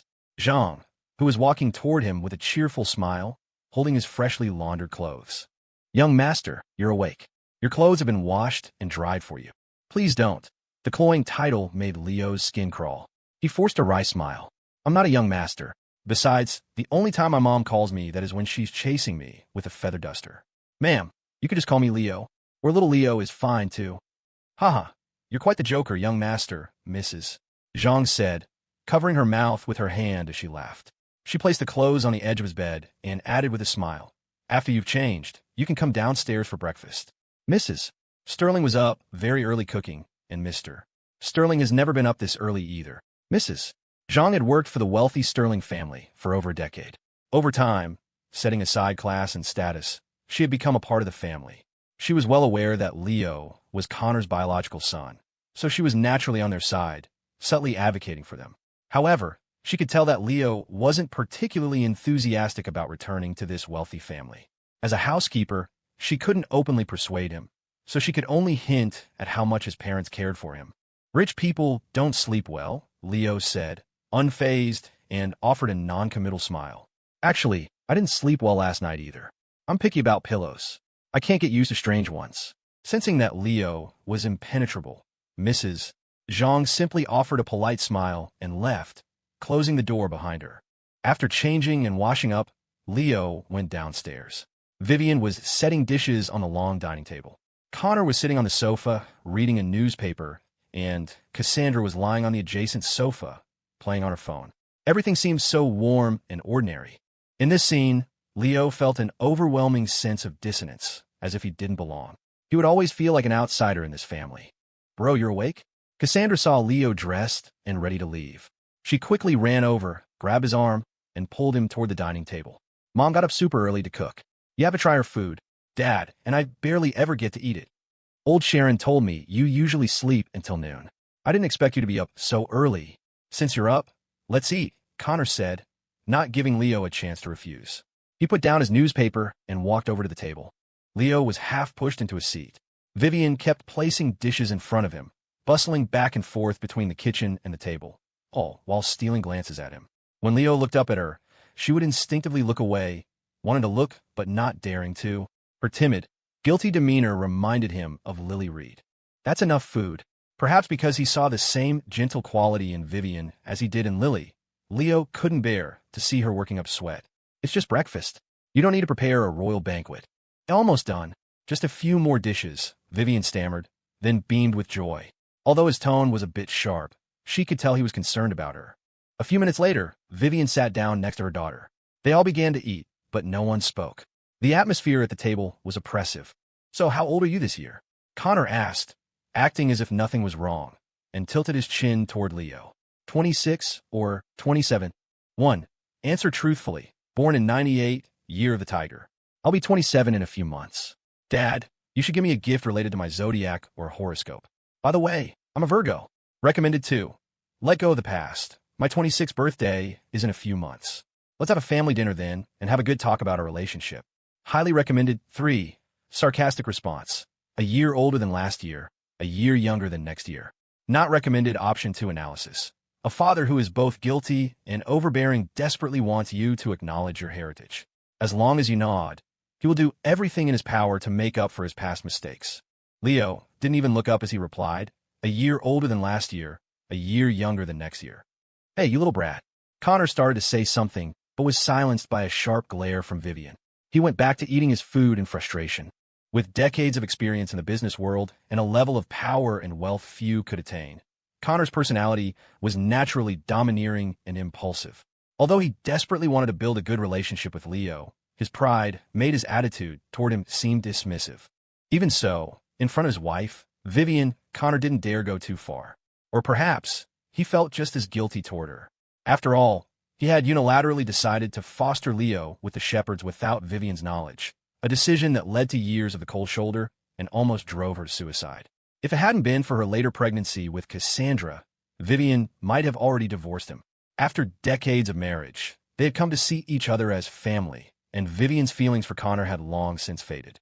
Now, all she wanted was to make amends for what they had done to Leo. I saw your ID from Sharon. You should be turning 27 soon, right? Vivian's voice was soft, laced with a cautious, probing tone. Age was a sensitive topic, and she worried it would remind Leo of how they had abandoned him. Yeah, 98. Year of a tiger. Almost 27. Leo nodded, then joked. Why are you so concerned with my age? What? You know my birthday's coming up and want to get me a golden tiger. If that's the case, I should have said I was a dragon. Do you want one? Want what? A golden tiger. Vivian blinked, her serious expression making it clear she wasn't joking. If you want one, I'll have your father find a way to get one for you. A golden dragon is also an option. Leo. A dragon, a tiger. I'm not writing a fantasy novel. You guys can keep them, Leo said, sensing that Vivian was serious about getting him a golden tiger, and that the other two weren't about to object. He quickly shook his head to refuse. Then what do you want? Mom. Vivian paused, and seeing no reaction from Leo, she smiled and continued. What do you want for your birthday? I'll buy it for you. Leo shook his head faintly. I don't want anything. Seeing Leo's cool demeanor, Vivian glanced at Cassandra, who immediately extended a warm invitation. Bro, after breakfast, let me show you the rock garden out back. Dad has some beautiful koi fish, each worth millions. The feng shui master who advises our family says those fish bring good luck. I'll catch one with a net, so you can touch it for good fortune. You can even take one home to raise. Not my thing, Leo said, picking up his bowl of millet porridge with a distinct lack of interest. I think those things are most cost-effective in my stomach. After finishing his porridge in a few gulps, Leo looked at the three of them and said earnestly, Look, you don't have to do all this. And don't keep thinking about making it up to me. I don't hate you, but I don't love you either. I've never planned on rejoining this family. I'm happy with my mom. I can come back and visit occasionally to get to know you all better, but don't keep trying to get me to formally rejoin the family. I don't see the point. Cassandra's face fell, and she listlessly stirred her porridge with her chopsticks. But they're not your real family. We are. Vivian also lowered her head, her expression crestfallen. Connor ate his porridge in silence. The harmonious atmosphere that had just begun to form at the table instantly vanished. After breakfast, Leo had Connor arrange for a car to take him to the airport. Connor didn't refuse. He knew it would be a while before Leo had a change of heart. Do you really have to go? As Leo settled into the back seat of the BMW, Vivian leaned down and looked through the window at her tall, imposing son, her voice full of reluctance. Can't you stay a few more days? I have work. I'll come see you when I have time, Leo said, unable to bear her pleading look but also unwilling to stay. He settled for a compromise. He had already heard the full story of what had happened from the adult's inner thoughts. Vivian had been kept in the dark. Everything had been orchestrated by Connor. Okay. I'll come to Portland to see you in a little while, Vivian said, a hint of relief on her face. At least Leo was willing to talk to her. Are you dating Harrison Hayes' daughter, Eleanor? Connor asked abruptly from his side. What's it to you? Leo responded coldly. Connor seemed to be reminiscing. I remember Sharon saying your girlfriend's name is Chloe Miller. She's from Florida too, right? So you're playing two girls at once? Aren't you afraid Harrison will throw you in the ocean to feed the fish? So, what are you trying to say? Leo detected the threat in Connor's tone. Harrison and I are close, Connor said casually. We're going to be in Portland for a while soon. The two families should have a good talk. Drive, Leo said impatiently to the driver, who looked uncertainly at Connor outside the window. Connor looked at Leo with a sigh of resignation and nodded at the driver. Only then did the driver press the gas and head for the airport. Who do you think he takes after? Connor asked, putting an arm around his wife, who was still staring after the car. Old David's temper was never this stubborn. It must be Sharon. Until our son comes back, don't even think about sleeping in my bed, Vivian said, shrugging off his arm and striding back into the villa.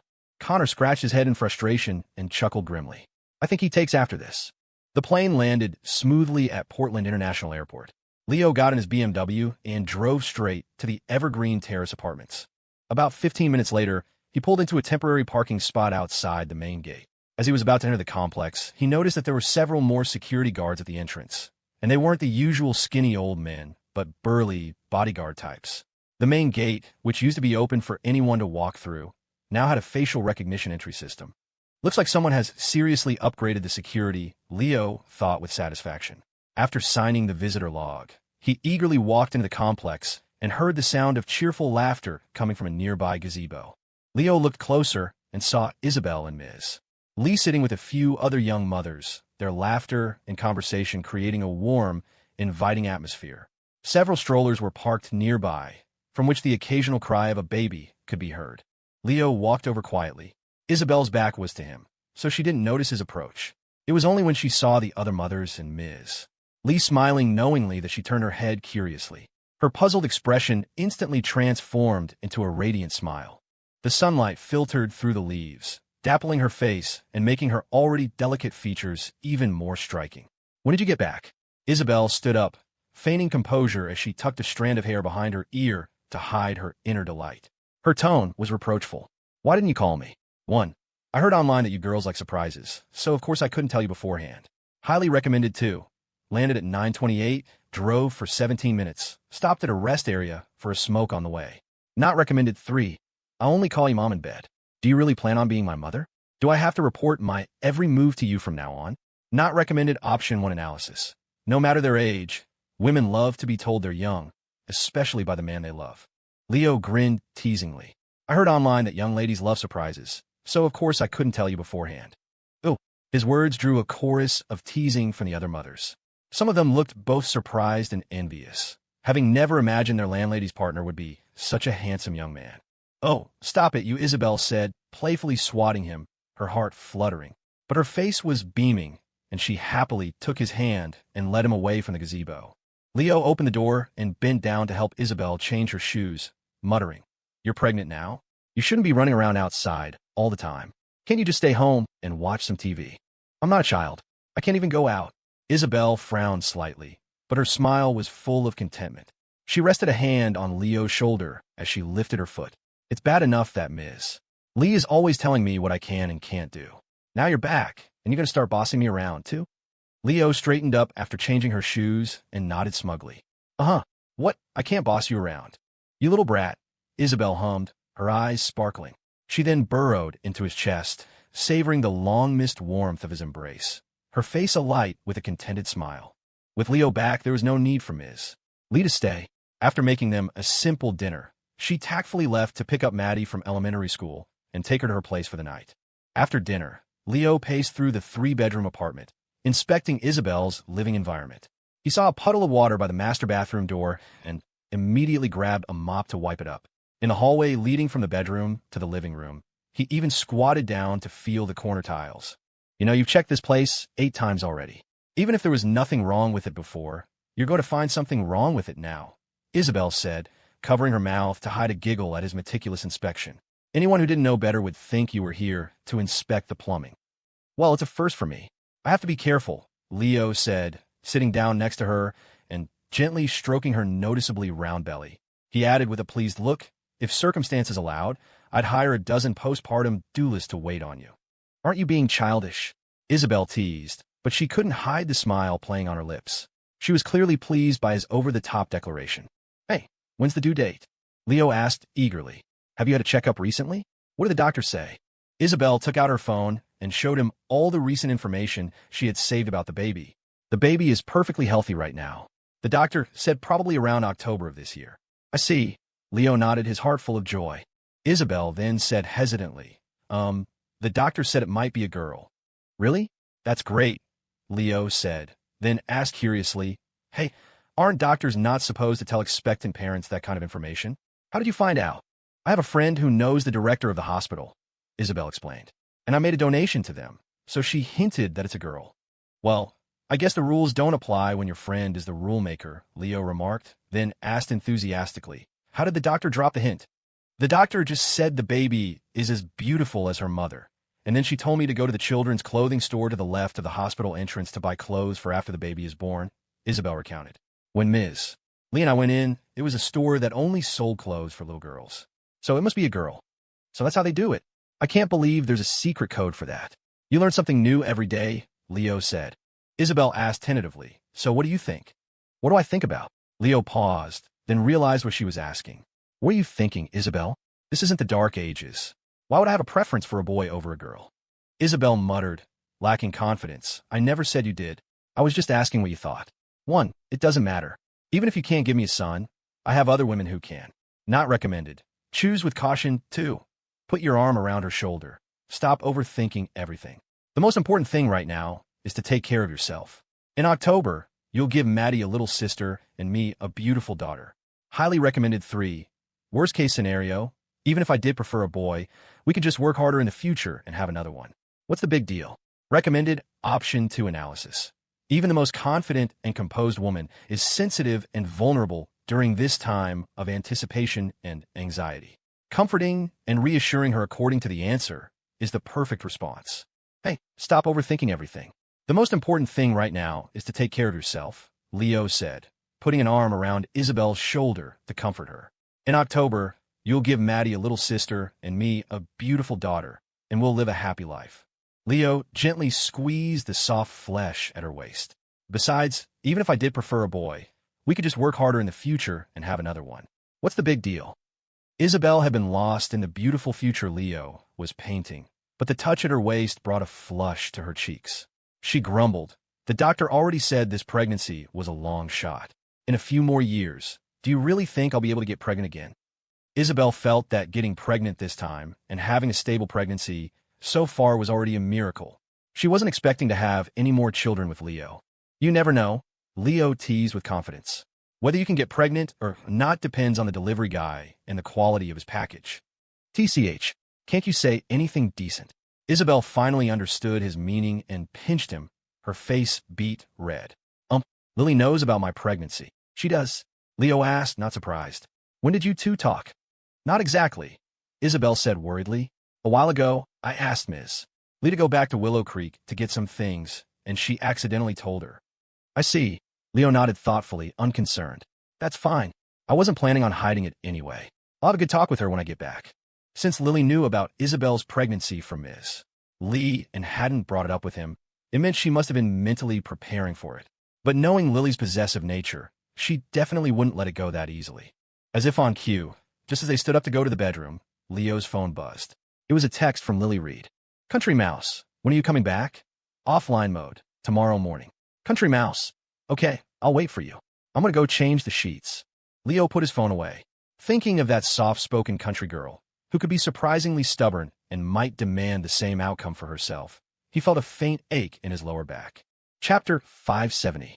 After spending the night with his landlady, Leo deliberately wasted the entire next day at the office. Around 8 in the evening, he finally drove back to the Willow Creek villa, his heart heavy with apprehension. As he opened the front door, he heard the sound of bones being chopped, a heavy, dull thud that echoed through the massive living room, creating a strangely unsettling atmosphere. "Lily." Leo swallowed nervously and peered through the deserted living room toward the brightly lit kitchen. Lily Reed stood there, her face expressionless, holding a cleaver and bringing it down again and again on the pork bones on the cutting board. Her sweet, pretty face looked chillingly cold, and her usually clear, innocent eyes were filled with a fierce, venomous light. Why? I was here first. That old hag must have seduced him. That has to be it. Listening to Lily's nearly unhinged inner thoughts, watching the cleaver in her hand move faster and with more force, Leo felt the hairs on his arms stand on end. He was terrified the cleaver would fly out of her hand and lodge itself in him. His heart pounding, Leo glanced at Lily's affinity score. It was still maxed out at 100%. Only then did he dare to call out to her again. Lily. HM. Lily froze, the rapidly moving cleaver coming to an abrupt halt. The vicious expression on her face slowly faded, replaced by a dazed look as she turned to face him. When did you get back? I drove straight here after work, Leo said, rubbing his nose and forcing a guilty smile. What delicious thing are you making? You were so engrossed I called your name a few times, and you didn't hear me. I'm making soup, Lily said, her eyes a complex mix of joy at seeing him after so long, resentment at his betrayal, and, most of all, helpless frustration. 1. Annoyed reprimand. Look at the time. You're just starting to cook now? I've been working all day, and I come home to not even a hot meal. Who would marry a woman like you? It's better at my landlady's place. She's pregnant, and she still takes care of me. Not recommended. Choose with caution. 2. Offer comfort. Go up and give her a hug. Do everything in your power to make her happy and get her to dream about the future with you. Recommended. 3. Tactical retreat. Holy crap, she's about to snap. To hell with comforting her. Find an excuse to go take a shower before that cleaver forgets who its friends are. Highly recommended. Option analysis. Option 3 analysis. A highly possessive young woman's temporary compromise is born of helplessness. When cornered, she would rather harm her loved one than let him go. What the hell? Leo had been planning to go into the kitchen to console Lily, but after seeing the analysis for option 3, he stopped dead in his tracks. He even took a few steps back, a look of disbelief on his face as he stared at the expressionless Lily. He couldn't believe that even with her affinity for him maxed out, she was still contemplating playing knife games with him. Leo had known for a while that Lily had possessive tendencies, but wasn't this a bit too extreme? No wonder they said being loved by a Yandra was an accident waiting to happen. This constant threat of violence was way out of line. I've had a long day. I'm gonna go take a shower first, Leo said with a weak smile, then strode toward the bathroom. Behind him, Lily's frantic inner thoughts continued to echo. He didn't even hug me. After not seeing me for so long, he didn't even hug me. Why? Has he changed his mind about me? What should I do? Why is that old woman trying to steal him from me? I'm his girlfriend. What do I do? What do I do? Leo soaked in the hot water of the bathtub, racking his brain for a way to calm down the girlfriend in the kitchen who was about to go full Yandra. If this kept up, forget about living harmoniously together. If any other woman even got close to him, Lily would probably descend into madness. System, what do I do now? Cornered, Leo consulted the system in his mind. It was his last resort. Solution provided for the host. It's simple. Having a child with Lily Reed as well will temper your possessive girlfriend's emotions. This, Leo asked, troubled. Are there any other options? When Leo was intimate with his girlfriends, he was almost always protected. He was still young, and the relationships between his girlfriends hadn't been resolved yet. He couldn't afford to have an accident. Besides, for some reason, after learning about Isabel's pregnancy, he hadn't had much desire to be with his other girlfriends, let alone without protection. Solution provided for the host. The host only needs to break off all contact with other women, and Lily Reed will no longer be consumed by her possessive emotions. Leo asked, frustrated, are there any other options? Solution provided for the host. None at this time. Damn it, you're no help at all. Leo was about to complain when he suddenly noticed a shadow standing at the bathroom door. Lily, is that you? Leo called out tentatively through the hazy steam. There was no one else in the house besides Lily. Grace was at her tutor's place. But for some reason, in the dead of night, looking at this familiar yet strange silhouette, Leo felt a chill run down his spine. Stop messing around. Do you need something? Leo called out again. The shadow at the door remained motionless. What the hell is going on? Leo gathered his courage and got out of the tub. Without even grabbing a towel, he walked naked to the door. He flung the door open. Sure enough, it was Lily, standing there motionless, holding a set of pink pajamas. Jesus, why didn't you say anything? Leo let out a sigh of relief. What are you doing, standing there in the middle of the night? You scared me to death. I want to take a shower, too, Lily said, her head down, her eyes fixed on him. A blush slowly spread across her sweet face. Leo teased with a smile. What? It's not the first time you've seen me. Still shy? Lily didn't say a word. Blushing, she clutched the pajamas and used her forehead to nudge him back into the bathroom. In front of him, she began to undress. Once all her clothes were off, she buried her face in his chest, her ample softness pressing against him, making him involuntarily take a sharp breath. Hearing his sigh of appreciation, Lily, despite her shyness, felt a strange sense of accomplishment. She gently pushed him toward the tub. Get in and soak, okay? It's cold today. You don't want to catch a chill. And so, Leo was half pushed, half willingly guided back into the bathtub. Fortunately, the tub was large enough for two people. They sat facing each other through the hazy steam, neither saying a word. The only sound was the drip of water from the shower head onto the bathroom tiles, which seemed exceptionally loud. Lily hugged her knees, hesitating for a long time before muttering, her heart pounding. Leo didn't hear her clearly. What? Do you want to? Lily lifted her flushed face and slowly extended one leg.